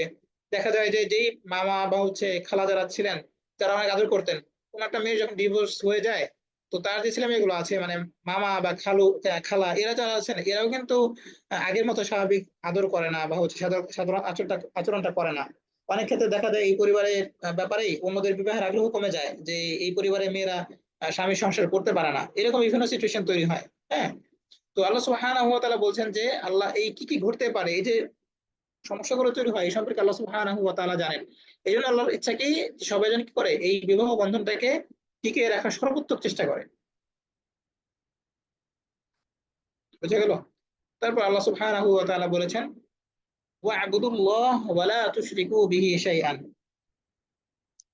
এখানে সামগ্রিকভাবে অনেকগুলো নাসিহা করা হচ্ছে, এই নাসিহাগুলো আমাদের জীবনে বাস্তবায়ন করাটা খুবই গুরুত্বপূর্ণ। এবং এখানে প্রত্যেকটা শব্দ থেকে আমরা একটু ভেঙে ভেঙে বোঝার চেষ্টা করবো যে আল্লাহ সুবহানাহু ওয়া তাআলার আমাদের প্রতি মেসেজটা কি সেটা আমরা এখানে দেখবো। ওয়া'বুদুল্লাহ মানে হচ্ছে তোমরা আল্লাহর ইবাদত করো। ওয়া'বুদু আল্লাহ সুবহানাহু ওয়া তাআলার ইবাদত করো। আল্লাহ মানে আল্লাহর, তো তোমরা আল্লাহর ইবাদত করো। ওয়ালা তুশরিকু এবং শিরক করো না। বিহি মানে তার সাথে, লা তুশরিকু তোমরা শিরক করো না, বিহি তার সাথে, শাইআন কোনো কিছু। তো আল্লাহ সুবহানাহু ওয়া তাআলার সাথে কোনো কিছু শরীক করো না। এই শরীক করাকে বলা হচ্ছে কি শিরক করা। Okay? আল্লাহর সাথে কোনো পার্টনার বা কোনো সমকক্ষ গ্রহণ করো না। তারপর আল্লাহ বলছেন ওয়াবিল ওয়ালিদাইনি ইহসানা, এবং কি করো যে তোমাদের মা বাবা যারা আছে, ওয়ালিদাইন, ওয়ালিদ মানে হচ্ছে বাবা অথবা মা, আর ওয়ালিদাইন বলতে বোঝায় বাবা এবং মা দুজনেই। তো ওয়াবিল ওয়ালিদাইনি এবং তুমি তোমাদেরকে নির্দেশ দিচ্ছি তোমাদের মা বাবার প্রতি ইহসান সদ্ব্যবহারের। ইহসান অর্থ হচ্ছে কি ভালো ব্যবহার করা, সদ্ব্যবহার করা। তো ওয়াবিল ওয়ালিদাইনি ইহসান অর্থ হচ্ছে যে আমি তোমাদেরকে নির্দেশ দিচ্ছি কিসের, মা বাবার প্রতি সদয় আচরণ করা। ওয়াবিদিল কুরবা এবং এই নির্দেশ দিচ্ছি যে তোমরা দিল কুরবা যারা আছে তোমাদের নিকটাত্মীয় যারা আছে, আত্মীয় স্বজন যারা আছে, তাদের সাথে তোমরা ভালো আচরণ করবে। ওয়াল ইয়াতামা এবং ইয়াতীমদের সাথে, যাদের যারা বাবা হারিয়েছে মা হারিয়েছে, তাদের সাথে তোমরা সদয় আচরণ করবে।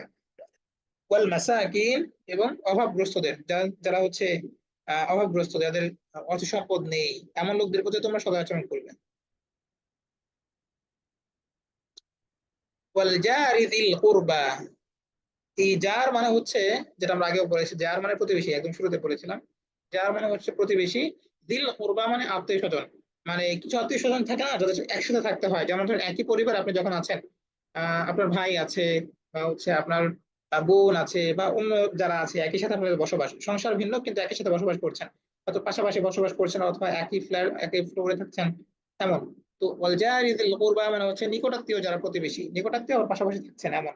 ওয়াল জারিল জুনুবি এটা হচ্ছে দূরের প্রতিবেশী, হ্যাঁ মানে আত্মীয় না কিন্তু হচ্ছে কাছাকাছি থাকা হয়, বা আপনার বাড়ির পাশে যার বাড়ি তার পার্শ্ববর্তী কেউ আছেন।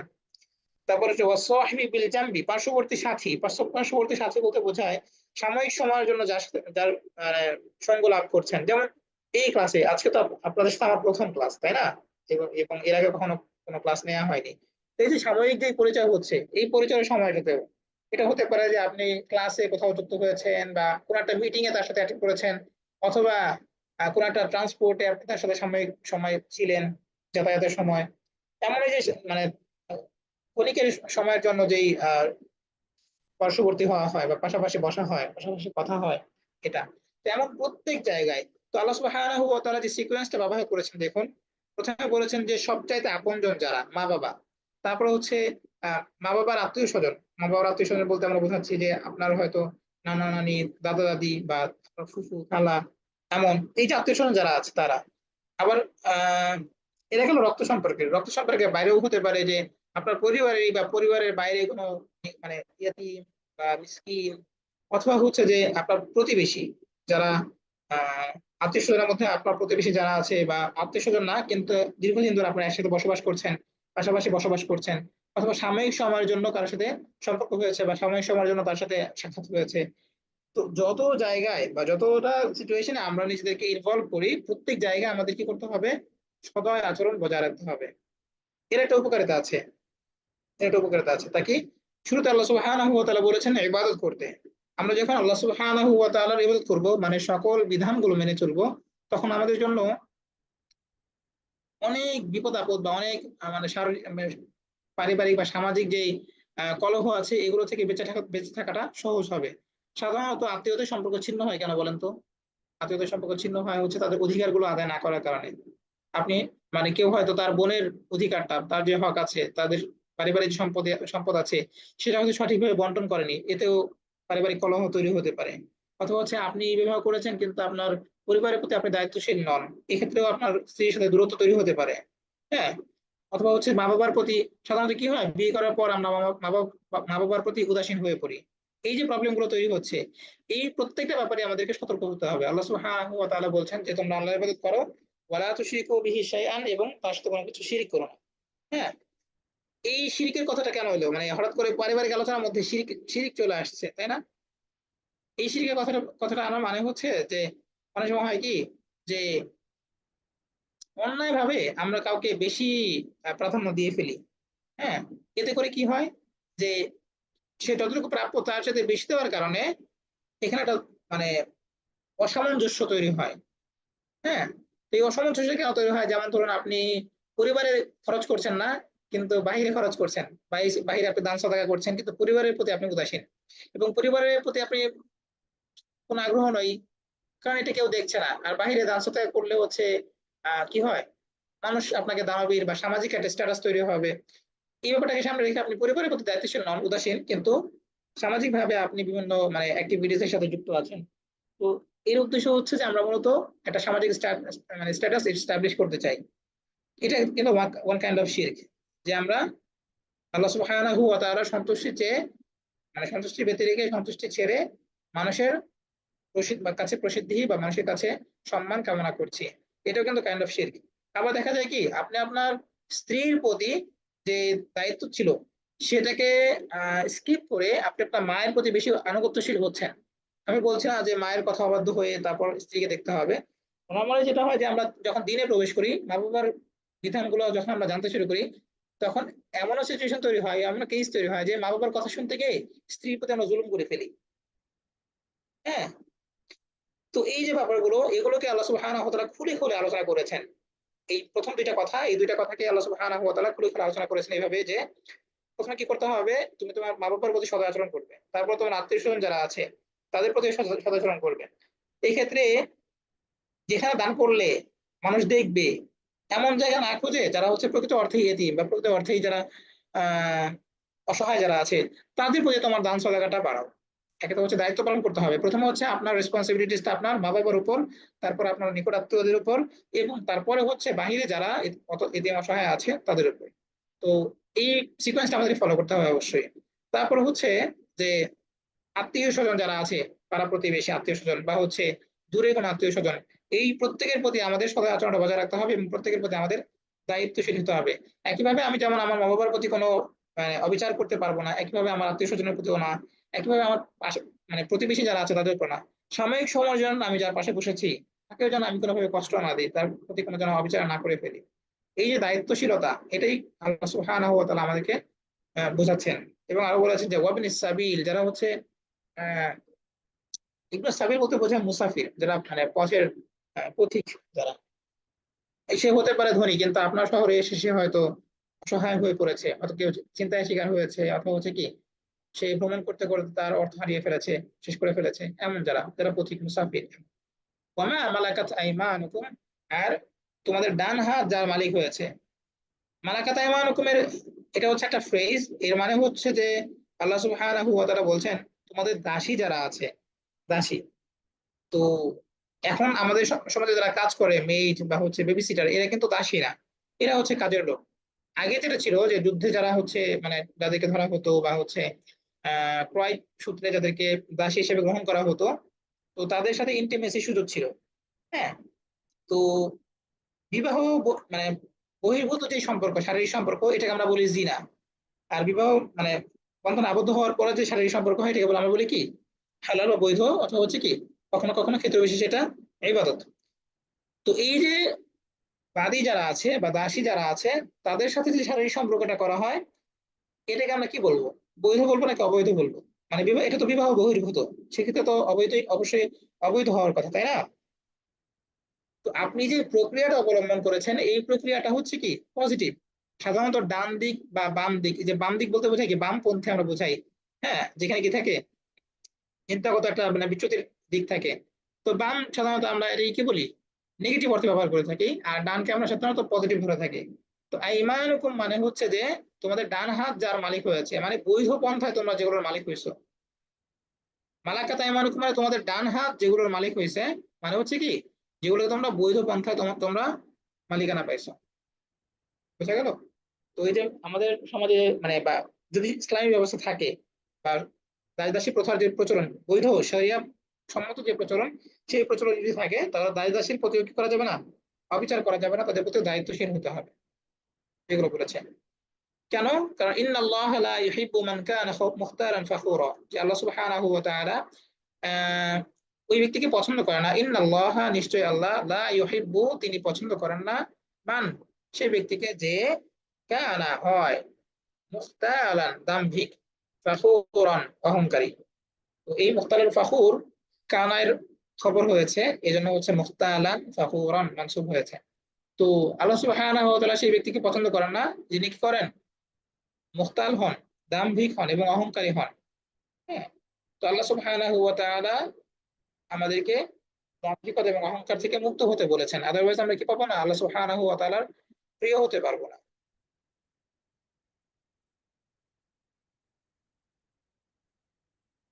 তারপর আল্লাহ সুবহানাহু ওয়া তাআলা একটা মানে এই যে সিকোয়েন্সটা বলা হলো, এটাতে গেল যে আমরা মানে আত্মীয় স্বজন মানে মা বাবা আত্মীয় স্বজন, তারপর হচ্ছে কি কাছের আত্মীয় স্বজন, দূরের আত্মীয় স্বজন, কাছের প্রতিবেশী দূরের প্রতিবেশী, সাময়িক সময়ের জন্য যাদের সাথে সম্পর্ক হয়েছে, এই সবার সাথে সম্পর্ক বজায় রাখবো এবং সামর্থ্য অনুযায়ী তাদের প্রতি ব্যয় করার চেষ্টা করবো।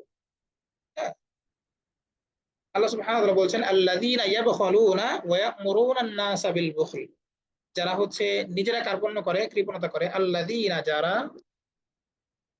ইয়াবখালুনা কার্পণ্য করে কৃপণতা করে, ওয়া এবং ইয়া'মুরুনা আন-নাসা ইয়া'মুরুনা তারা নির্দেশ দেয় আন-নাসা মানুষকে বিল বুখলি কৃপণতার বা কার্পণ্যের ব্যাপারে, অর্থাৎ নিজেরাও খরচ করে না, অন্যদেরকেও বলে যে আরে খরচ করে লাভ কি, তুমি যখন কামাইছো তখন তো তোমার কেউ সঙ্গ দেয় নাই, তাহলে এখন ওদের পিছনে খরচ করবা কি লিগে, আজকে দিবা আজকে ওরা সাথে আছে, কালকে দিবা না কালকে তোমার প্রতি রাগ করবে, সুতরাং মানুষের খাওয়া লাভ নাই। এই যে কথাগুলো বলা হয় এগুলোর মাধ্যমে কি হয়, মানুষকে দান সদকা করতে নিরুৎসাহিত করা হয়। ওকে, তো আল্লাহ বলছেন যে আল্লাযীনা ইয়াবখালুনা যারা নিজেরা হচ্ছে কি কার্পণ্য করে, ওয়া ইয়া'মুরুনা আন-নাসা বিল বুখল এবং মানুষকে বা অন্যদেরকেও এই কার্পণ্যের ব্যাপারে নির্দেশ দেয় যে তোমরা কি করো না, দান করো না। হ্যাঁ, ওয়া ইয়াকতুমুনা মা আতাহুমুল্লাহু মিন ফাদলি, ইয়াকতুমুনা আগে আমরা পড়েছি এটা যে গোপন করা। হ্যাঁ, কিতমান মানে গোপন করা, ইয়াকতুমুনা তারা গোপন করে মা ওই জিনিস বা যা আতা দিয়েছেন আল্লাহ দিয়েছেন হুম তাদেরকে, আল্লাহ তাদেরকে যা দিয়েছেন তারা কি করে সেটাকে গোপন করে, মিন ফাদলিহি আল্লাহ তার অনুগ্রহ থেকে যেটা দিয়েছেন। কিছু বিষয় আছে যেগুলো আমরা অর্জন করি, কিছু বিষয় আছে আল্লাহ সুবহানাহু ওয়া তাআলা আমাদেরকে দিয়েছেন বলে কি আমরা সেগুলো পেয়ে থাকি। হ্যাঁ, এটা ভেঙে ভেঙে বললে আপনাদের জন্য বুঝতে সহজ হতো, যেহেতু আমাদের খুব বেশি সময় নেই আমি খুব সহজ করার চেষ্টা করছি। যে আল্লাহ সুবহানাহু ওয়া তাআলা আমাদেরকে যে নিয়ামত দান করেছেন, আর্থিক স্বাবলম্বী দান করেছেন, তো সামর্থ্য দান করেছেন, এটাকে আমরা অনেক সময় কি করি না, ব্যয় করি না, এবং অনেক সময় আমরা বুঝতেই দিতে চাই না যে আল্লাহ আমাকে এই সামর্থ্য দিয়েছেন। হ্যাঁ, অনেকে খরচ তো করে না, বরং এটাও মানুষকে জানাতে চায় না যে তারা হচ্ছে কি এতটুকু তাদের সামর্থ্য আছে বা তারা এই এতটুকু পরিমাণ তাদের অর্থ সম্পদ আছে। কেন চায় না?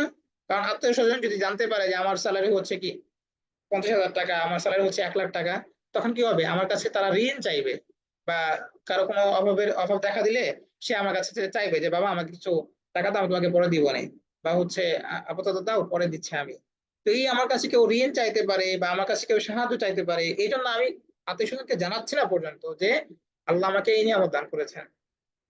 হ্যাঁ, তো যারা হচ্ছে এই কার্পণ্য করে এবং নিজেদের এই অর্থ সম্পদ প্রকাশও করতে চায় না, কোনোভাবেই চায় না যে মানুষ জানুক আল্লাহ সুবহানাহু ওয়া তাআলা তাদেরকে এই সম্পদ দান করেছেন, তাদেরকেও আল্লাহ সুবহানাহু ওয়া তাআলা কি করেন না, পছন্দ করেন না। এই যে আল্লাহ তাআলা বলেছেন না, ইন্নাল্লাহা লা ইউহিব্বু মান কানা মুখতালান ফাখুরা, দেখুন এই যে আল্লাহ বলেছেন যে আল্লাহ সুবহানাহু ওয়া তাআলা পছন্দ করেন না কাকে, মুখতাল যিনি দাম্ভিক, ফাখুর যিনি অহংকারী। হ্যাঁ, তারপর দেখেন এই যে উপরে দেওয়া আছে লা, এই লা মানে কি, লা মানে হচ্ছে না, এই লা দেখতে পাচ্ছেন, লা মানে হচ্ছে না, মানে এখানে থামা যাবে না, তার মানে পরের আয়াতটা আয়াত আগের আয়াতের সাথে সম্পর্কিত। বুঝা গেল? তো অর্থ হচ্ছে আল্লাহ সুবহানাহু ওয়া তাআলা পছন্দ করেন না দাম্ভিককে, পছন্দ করেন না অহংকারীকে, পছন্দ করেন না তাদেরকে যারা কার্পণ্য করে। বুঝতে পেরেছেন? তার মানে আয়াতে কি হয়েছে, এই যে ফাখুরকে পছন্দ করেন না, দাম্ভিককে পছন্দ করেন না, পছন্দ করেন না যারা কার্পণ্য করে। বুঝা গেল? তো আল্লাহ তাদের মানে কয়টা শ্রেণীকে পছন্দ করেন, তার মধ্যে একটা হচ্ছে যারা দাম্ভিক, যারা অহংকারী এবং যারা কৃপণ। আল্লাযীনা ইয়াবখালুনা যারা হচ্ছে কার্পণ্য করে, ওয়া ইয়া'মুরুনা আন-নাসা বিল বুখল এবং মানুষকে দান করার ব্যাপারে নিরুৎসাহিত করে, কার্পণ্য করে, ওয়ায়াকতুমুনা মা আতাহুল্লাহু মিন ফাদলি, এবং আল্লাহ নিজ অনুগ্রহে তাদেরকে যা দান করেছেন সেগুলোকে তারা গোপন করে রাখে, তারা জানতে যেতে চায় না কাউকে।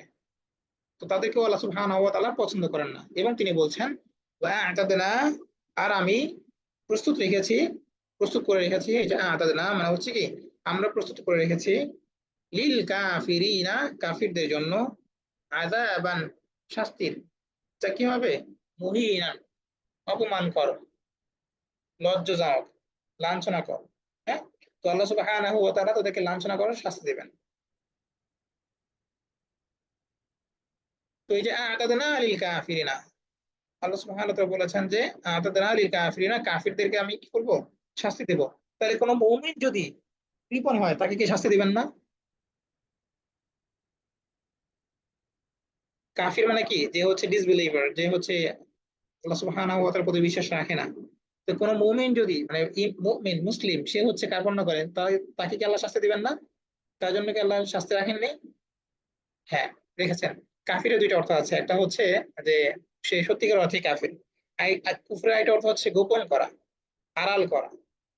এই যে কাফির সে মূলত কি করে, তার যে তালিমা, তার যে ফিতরতে যে, তার যে natural training, everyone has a natural training, every people they have some basic belief that Allah subhanahu wa ta'ala is my creator.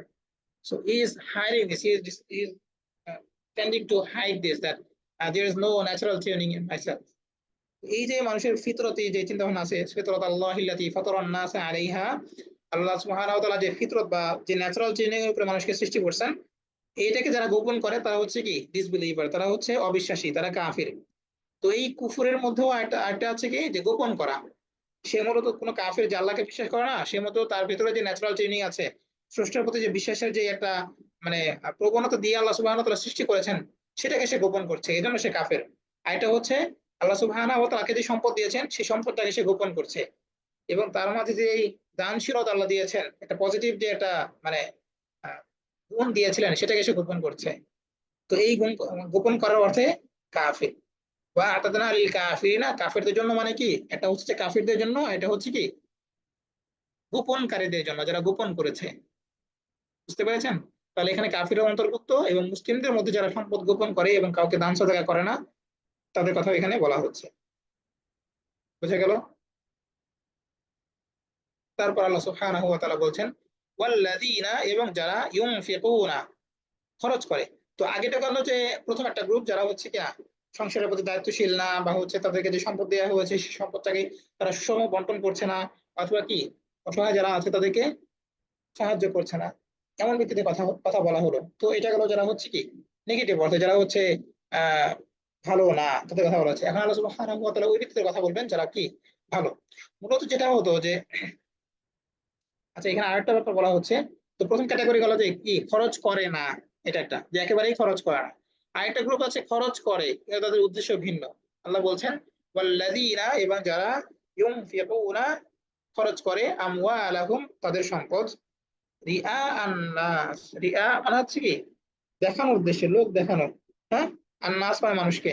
তো মানুষকে দেখানোর উদ্দেশ্যে যারা কি করে, নিজেদের সম্পদ ব্যয় করে। ওই আগে যেটা বললাম যে কিছু কিছু মানুষ আছে যারা এইটাই মানুষকে বুঝতে দিতে চায় না যে আল্লাহ তাকে আর্থিক ভাবে সচ্ছল রেখেছেন। কেন চায় না? কারণ জানলে তো মানুষ ঋণ চাইবে, জানলে তো মানুষ বলবে যে কিছু সাহায্য করো। হ্যাঁ, তো এই জন্য তারা জানতেই দিতে চায় না।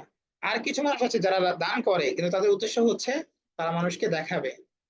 হ্যাঁ, একটা ফেম অর্জন করবে, একটা মানে সোশ্যাল স্ট্যাটাস তৈরি করবে। ওয়াল্লাযীনা ইউনফিকুনা, আর যারা ইউনফিকুনা খরচ করে, আমওয়ালাহুম তাদের সম্পদ, রিআ আন-নাস মানুষকে দেখানোর উদ্দেশ্যে, ওয়ালা ইউমিনুনা বিল্লাহি ওয়াল ইয়াউমিল আখির, এবং সে কি করে না, আল্লাহর প্রতি বিশ্বাস করে না, ওয়ালা বিল ইয়াউমিল আখির। লা ইউমিনুনা মানে হচ্ছে তারা ঈমান আনে না, বিল্লাহি মানে আল্লাহর প্রতি। তো আল্লাহর প্রতি তারা ঈমান রাখে না, ওয়ালা বিল ইয়াউমিল আখির, এবং তারা কি করে না, কিয়ামত দিবসের প্রতিও বা শেষ দিবসের প্রতিও ঈমান রাখে না। তো এই ঈমান রাখে না মানে হচ্ছে কি তারা কাফের, তারা কাফের। তো কাফিরদের তো এমনিতে শাস্তি দেওয়া হবে, এর তারা দান করলে কি না করলেই কি, তারা ভালো হইলে কি না হইলে কি, ঈমান না থাকার কারণে তো অবশ্যই তারা কি করবে, জাহান্নামে যাবে। তো এখানে আল্লাহ সুবহানাহু ওয়া তাআলা ঈমানের কথাটা কেন আনছেন?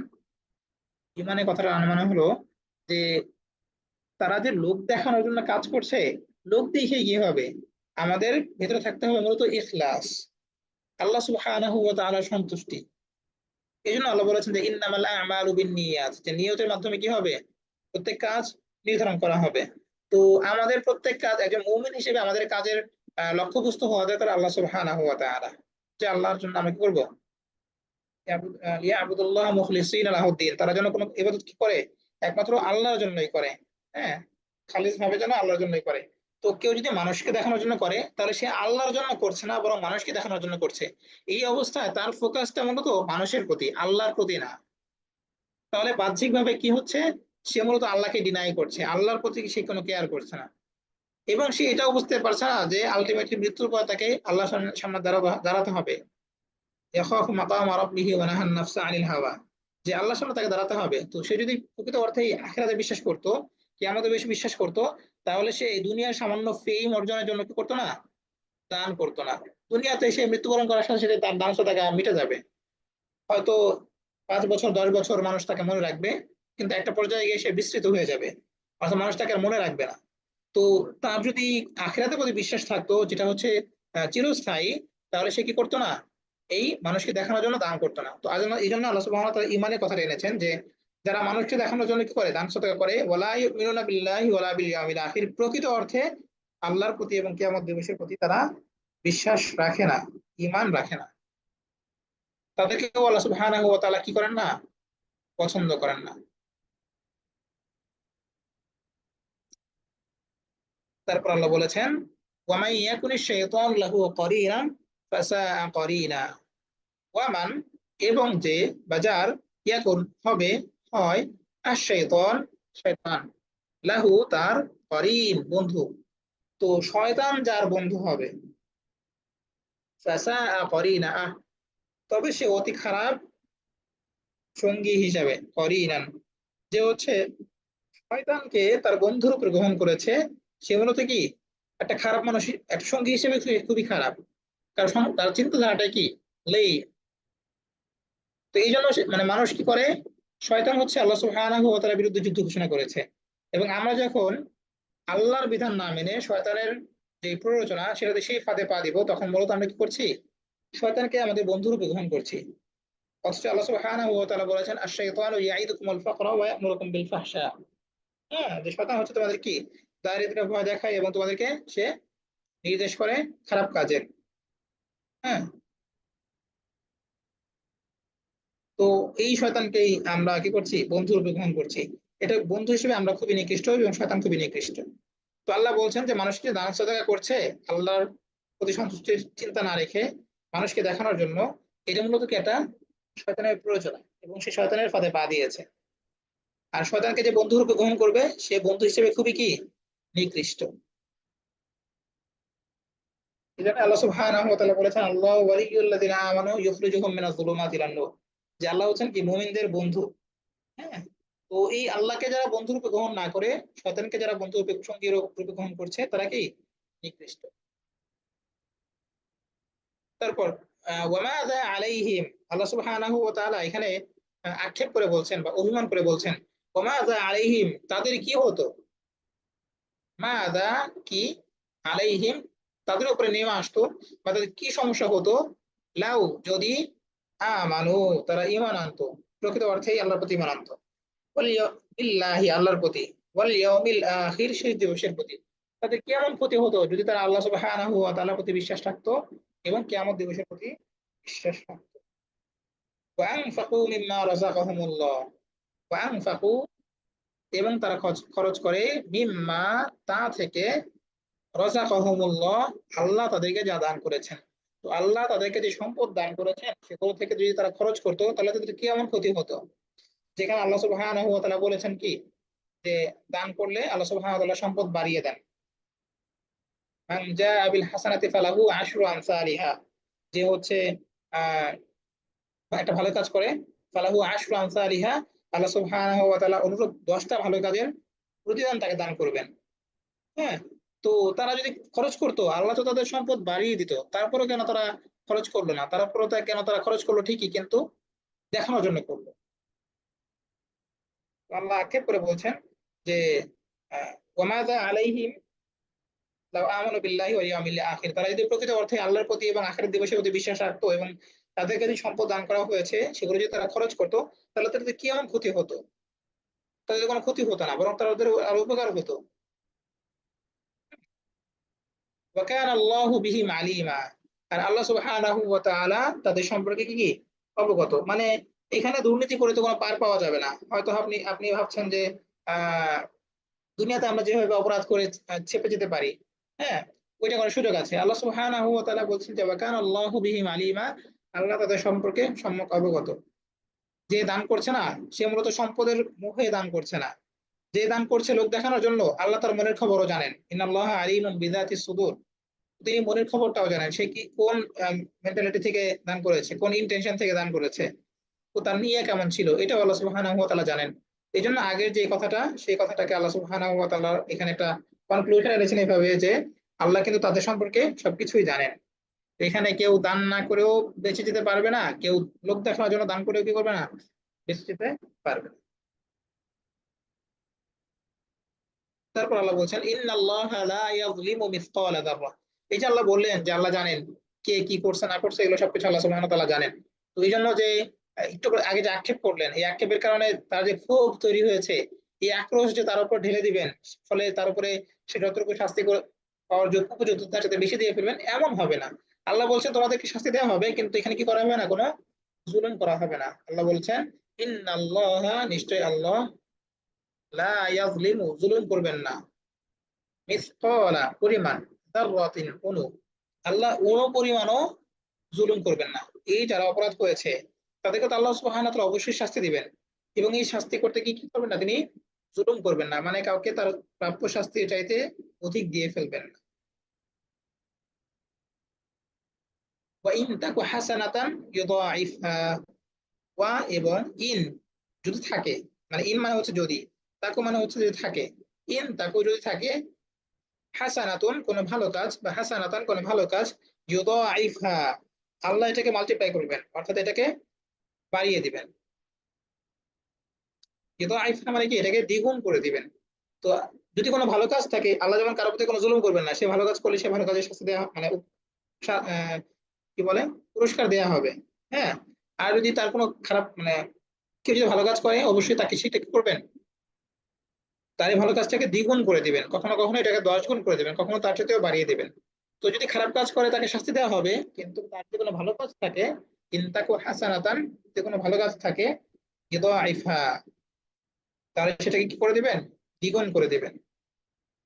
ওয়ায়ুতি মিন লাদুনহু আজরান আযীমা, ওয়ায়ুতি, এবং তিনি দেবেন, মিন লাদুনহু, তার পক্ষ থেকে, আজরান আযীমা, আয়াতগুলো মানে শব্দের অর্থগুলো দেখুন। ওয়া এবং ইউতি, তিনি দান করবেন, তিনি প্রদান করবেন, মিন হতে, লাদুন নিকট, হু তার, তার নিকট থেকে, মানে তার কাছ থেকে, তার পক্ষ থেকে, মিন লাদুন হু তার পক্ষ থেকে, ইউতি তিনি দিবেন, আজরান পুরস্কার, আযীমান বিরাট। তো এই যে আল্লাহ বললেন না যে তারা যদি আল্লাহর পথে ঈমান আনতো এবং আল্লাহর পথে খরচ করতো, তাদের কি এমন ক্ষতি হতো, মাযা আলাইহিম, তাদের কি এমন ক্ষতি হতো। তো এই যে ক্ষতি যে হতো না, সেটা আল্লাহ সুবহানাহু ওয়া তাআলা বলে দিয়েছেন এখানে, যে তোমরা যদি সামান্য পরিমাণ ভালো কাজ করতা তাহলে তোমাদের কি লাভ হতো দেখো। এখানে তোমাদের প্রতি তো কোনো জুলুম করা হতোই না, তোমরা যদি এক সরিষা পরিমাণ দান করো, সেটার শাস্তি মানে সেটার পুরস্কার তোমরা পেতে। ইনতাকু হাসানাতান ইউদাইফা, যদি কোনো ভালো কাজ থাকে, আল্লাহ এই ভালো কাজটাকে বাড়িয়ে দিতেন। 10 টাকা সদাকা করলে 20 টাকার সদাকা লেখা হতো, যে তুমি 20 টাকার সদাকা করছো, এমন এই ভালো কাজটাকে বাড়িয়ে দিতেন, এবং আরো অনেক বাড়িয়ে দিতেন, এবং এটার যে মানে পুরস্কার, সেটা অনেক, মানে বিরাট পুরস্কার হতো, গ্রেট রিওয়ার্ড হতো। হ্যাঁ, তো তারা এই সাময়িক সময়ে যে খরচ, এই খরচ করাটাকে বা হচ্ছে ব্যয় করাটাকে তারা অনেক মানে বড় মনে করেছে, যে কেন ব্যয় করব, অথচ ব্যয় করলে কি হতো, তাদেরই উপকার হতো। আল্লাহ সুবহানাহু ওয়া তাআলা দুনিয়াতে তাদের সম্পদ বাড়িয়ে দিতেন এবং আখিরাতে তাদেরকে প্রতিদান বাড়িয়ে দিতেন। ফাকাইফা কেমন হবে, ফাকাইফা, অতঃপর কাইফা কেমন হবে, ইদা যখন, নিয়ে আসবো, হাজির করব। তো যা ইয়াজি ও অর্থ হচ্ছে আশা, এরপরে যদি এই বি থাকে, এই মানে প্রিপোজিশনটা থাকে, তাহলে হবে নিয়ে আসা। তো ইদা না, যখন আমি নিয়ে আসবো, মিন কুল্লি উম্মাতিন, মিন মানে হতে, কুল্লি উম্মা মানে হচ্ছে যে প্রত্যেক উম্মত, প্রত্যেক জাতি থেকে আমি যখন নিয়ে আসবো শাহিদিন, একজন সাক্ষী। তো প্রত্যেক জাতি থেকে আমি যখন একজন সাক্ষী নিয়ে আসবো, মানে প্রত্যেক জাতির কাছে তো আল্লাহ সুবহানাহু ওয়া তাআলা একজন করে রাসূল পাঠিয়েছেন, তাই না? তো এই প্রত্যেক সাক্ষীকে নিয়ে আসবে একজন নবী, যিনি তিনি করেন ওই সমাজেই বেড়ে ওঠেন এবং এই সমাজেই তার বসবাস। ফলে মানুষের সমাজের যেই আচরণ বিধি, মানুষের যেই চিন্তা চেতনা, তাদের যে মনস্তাত্ত্বিক যে বোঝাপড়া, এগুলো সম্পর্কে একজন নবী ভালোভাবে অবজার্ভ করে থাকেন, হ্যাঁ, পর্যবেক্ষণ করে থাকেন। তো প্রত্যেক জাতির যে সীমা লঙ্ঘন, প্রত্যেক জাতির যে জীবনাচার, এটা সম্পর্কে প্রত্যেক নবী ভালো জানেন, হ্যাঁ, তাদের কাছে যে নবীকে পাঠানো হয়েছে। তো আল্লাহ সুবহানাহু ওয়া তাআলা বলেছেন, ফাকাইফা, কেমন হবে, ইদা জিনা, যখন আমি নিয়ে আসব, বিশাহিদিন, একজন সাক্ষী, মিন কুল্লি উম্মাতিন, প্রত্যেক জাতি থেকে, প্রত্যেক জাতির পক্ষ থেকে আমি যখন একজন সাক্ষী নিয়ে আসব যে তাদের জীবন জীবন আচরণ কেমন ছিল, তাদের জীবন ব্যবস্থা কেমন ছিল, তারা কিভাবে কি করতো, তাদের যে দুর্নীতিগুলো আছে, তাদের যে জুলুম অত্যাচার গুলো আছে, হ্যাঁ, তাদের যে অমানসিক চিন্তা চেতনা আছে, এগুলো সম্পর্কে ওই সাক্ষী সাক্ষ্য দেবে। এবং কেমন হবে, ওয়াজি না, এবং নিয়ে আসি বিকা, আপনাকে, আপনাকে মানে রাসূলকে, হ্যাঁ। তো না বিকা মানে হচ্ছে আপনাকে নিয়ে আসি বা রাসূলকে নিয়ে আসি। রাসূল সাল্লাল্লাহু আলাইহি ওয়াসাল্লামকে বলা হচ্ছে যে প্রত্যেক উম্মত থেকে যদি আমি একজন করে সাক্ষী নিয়ে আসি এবং আপনাকেও নিয়ে আসি, আলা হাউলাই, এদের বিপক্ষে, এদের উপর, এগেনস্টে, হ্যাঁ, শাহিদান, সাক্ষী রূপে। তো প্রত্যেক নবী, তাদের কিন্তু কোনো গুনাহ নাই। এবং মজার ব্যাপার হচ্ছে বা ইন্টারেস্টিং এর ব্যাপার হচ্ছে, কোন নবী কি করেননি, মিথ্যে কথা বলেননি। মিথ্যার মাধ্যমে কি হয়, মানুষের আস্থাটা হারিয়ে ফেলে মানুষ। তো কোন ব্যক্তি যখন দুনিয়ার ব্যাপারে মিথ্যে কথা বলবে, তার ব্যাপারে মানুষের আস্থা উঠে যায়। কোন নবী যদি মিথ্যে কথা বলে, তাহলে তো দিনের ব্যাপারে তো মানুষ আরো বেশি বেশি কনসার্ন। তো তারা তো দিনের ব্যাপারে এমন কাউকে গ্রহণ করবে না যে মূলত মিথ্যাবাদী। তো এই প্রত্যেক নবী কি ছিলেন তাদের সমাজে, তাদের জনপদে তারা ছিলেন সত্যবাদী। তো এই সত্যবাদী সাক্ষ্য যখন দিবে যে সে এটা করতো, সে ওটা করতো, তখন কি হবে, তাদের সামনে আর কোনো পথ খোলা থাকবে না। তো আল্লাহ বলছেন যে তাদের অবস্থাটা কেমন হবে যখন আমি প্রত্যেক জাতি থেকে, মানে জাতি থেকে, প্রত্যেক আহ নেশন থেকে তাদের কাছে যে নবী পাঠানো হয়েছিল তাদেরকে সাক্ষী রূপে নিয়ে আসবো, হাজির করব, এবং রাসূল সাল্লাল্লাহু আলাইহি ইসলামকে হাজির করব তার উম্মতের বিপক্ষে সাক্ষী দেওয়ার জন্য। তখন অবস্থাটা কেমন হবে সেটা বলেছেন। তো এই দিনের ভয়াবহতা কেমন হবে তা নিয়ে আল্লাহ সুবহানাহু ওয়া তাআলা বলছেন, ইয়াউমা ইদিন, অন দ্যাট ডে, বা সেদিন, ইয়াওয়াদ্দু মানে হচ্ছে কামনা করা।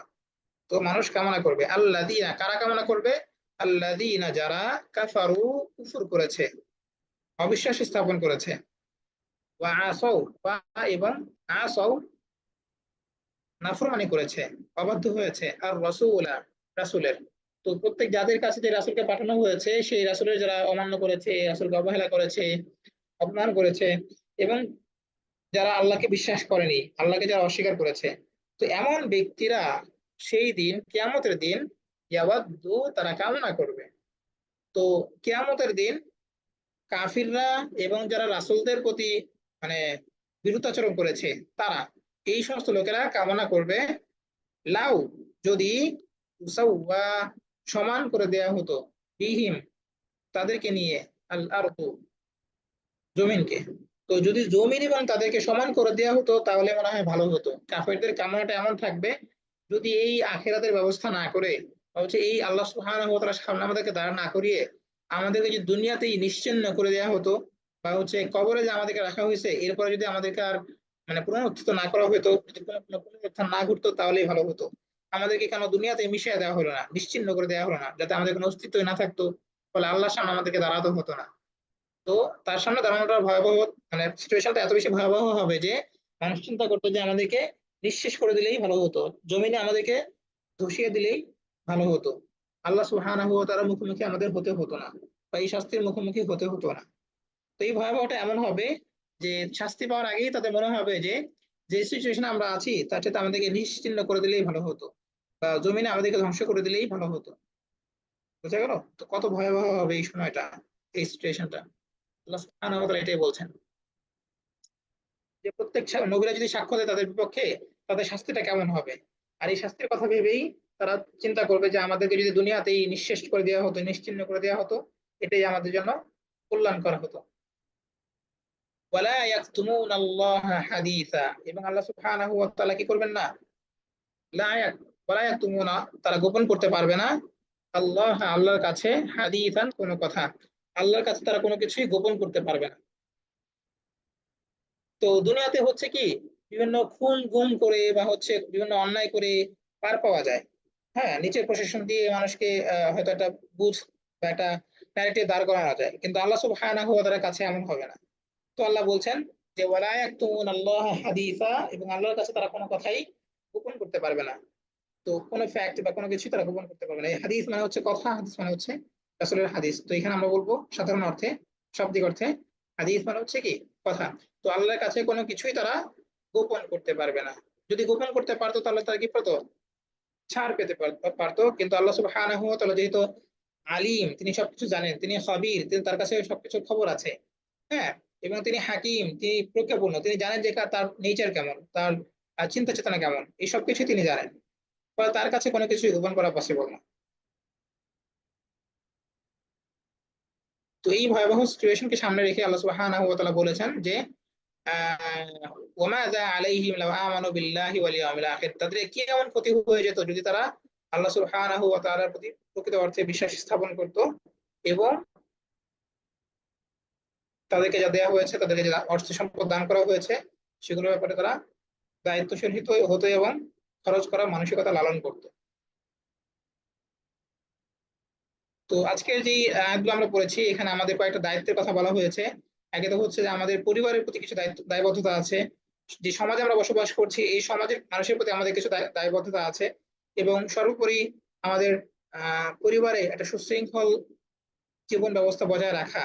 হ্যাঁ, নারীদের প্রতি পুরুষের যে দায়বদ্ধতা, দায়িত্ববোধ, এবং স্ত্রীদের মানে স্বামীদের প্রতি নারীদের যে কৃতজ্ঞতার যে একটা ব্যাপার, সেগুলোকে ধরে রাখা, এবং হচ্ছে একটা সমাজবদ্ধ জীবন যাপনে মানুষের প্রতি, মানুষের সদয় আচরণ, কারোর প্রতি জুলুম না করা, এই যে মৌলিক যে বিষয়গুলো আছে, যেগুলো আল্লাহ সুবহানাহু ওয়া তাআলা বারবার একই কথা বারবার বিভিন্ন আয়াতে উল্লেখ করছেন, এর মাধ্যমে মূলত তিনি এর গুরুত্ব বোঝাচ্ছেন।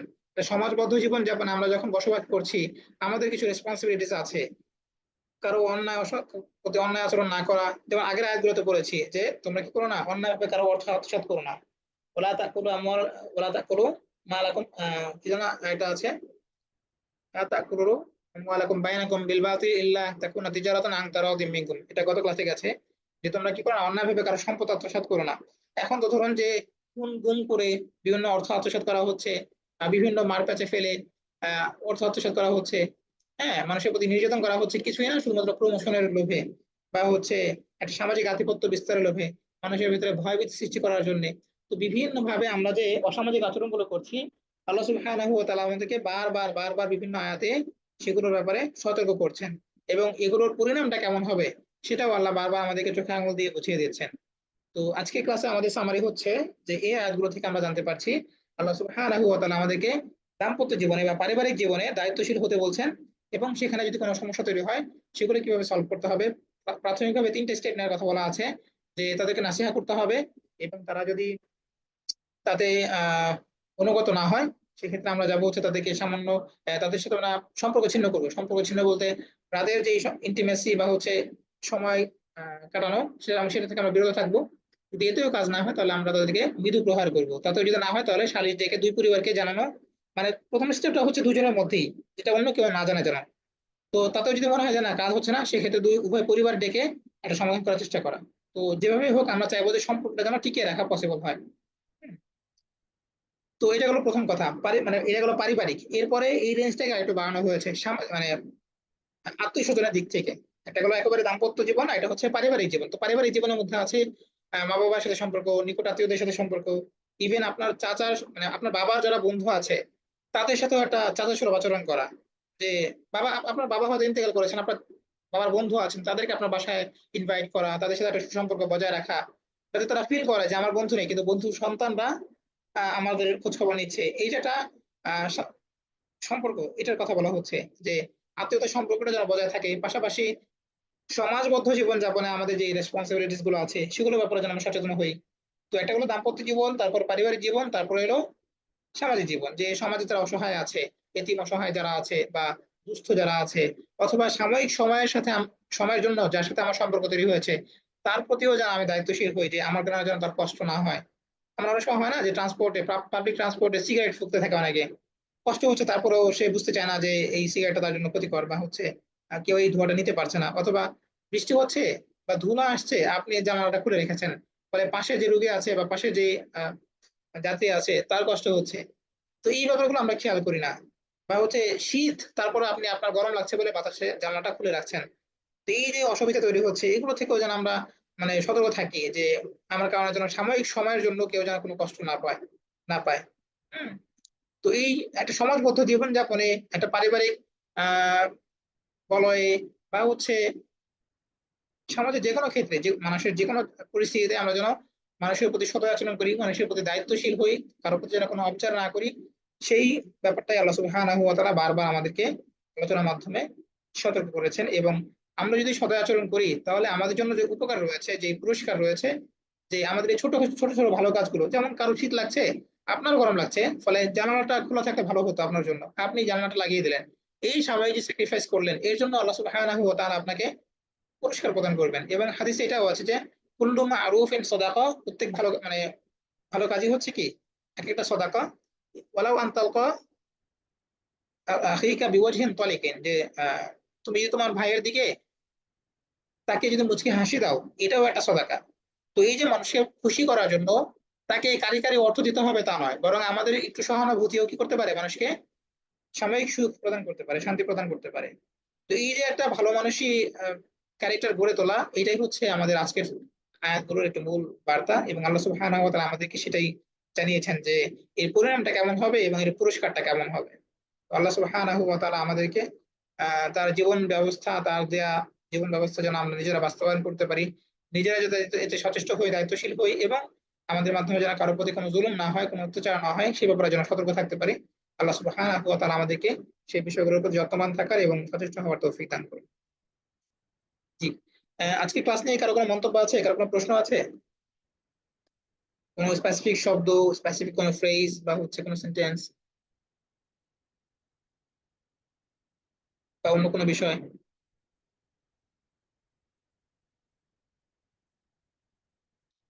কারো কোনো প্রশ্ন আছে কি?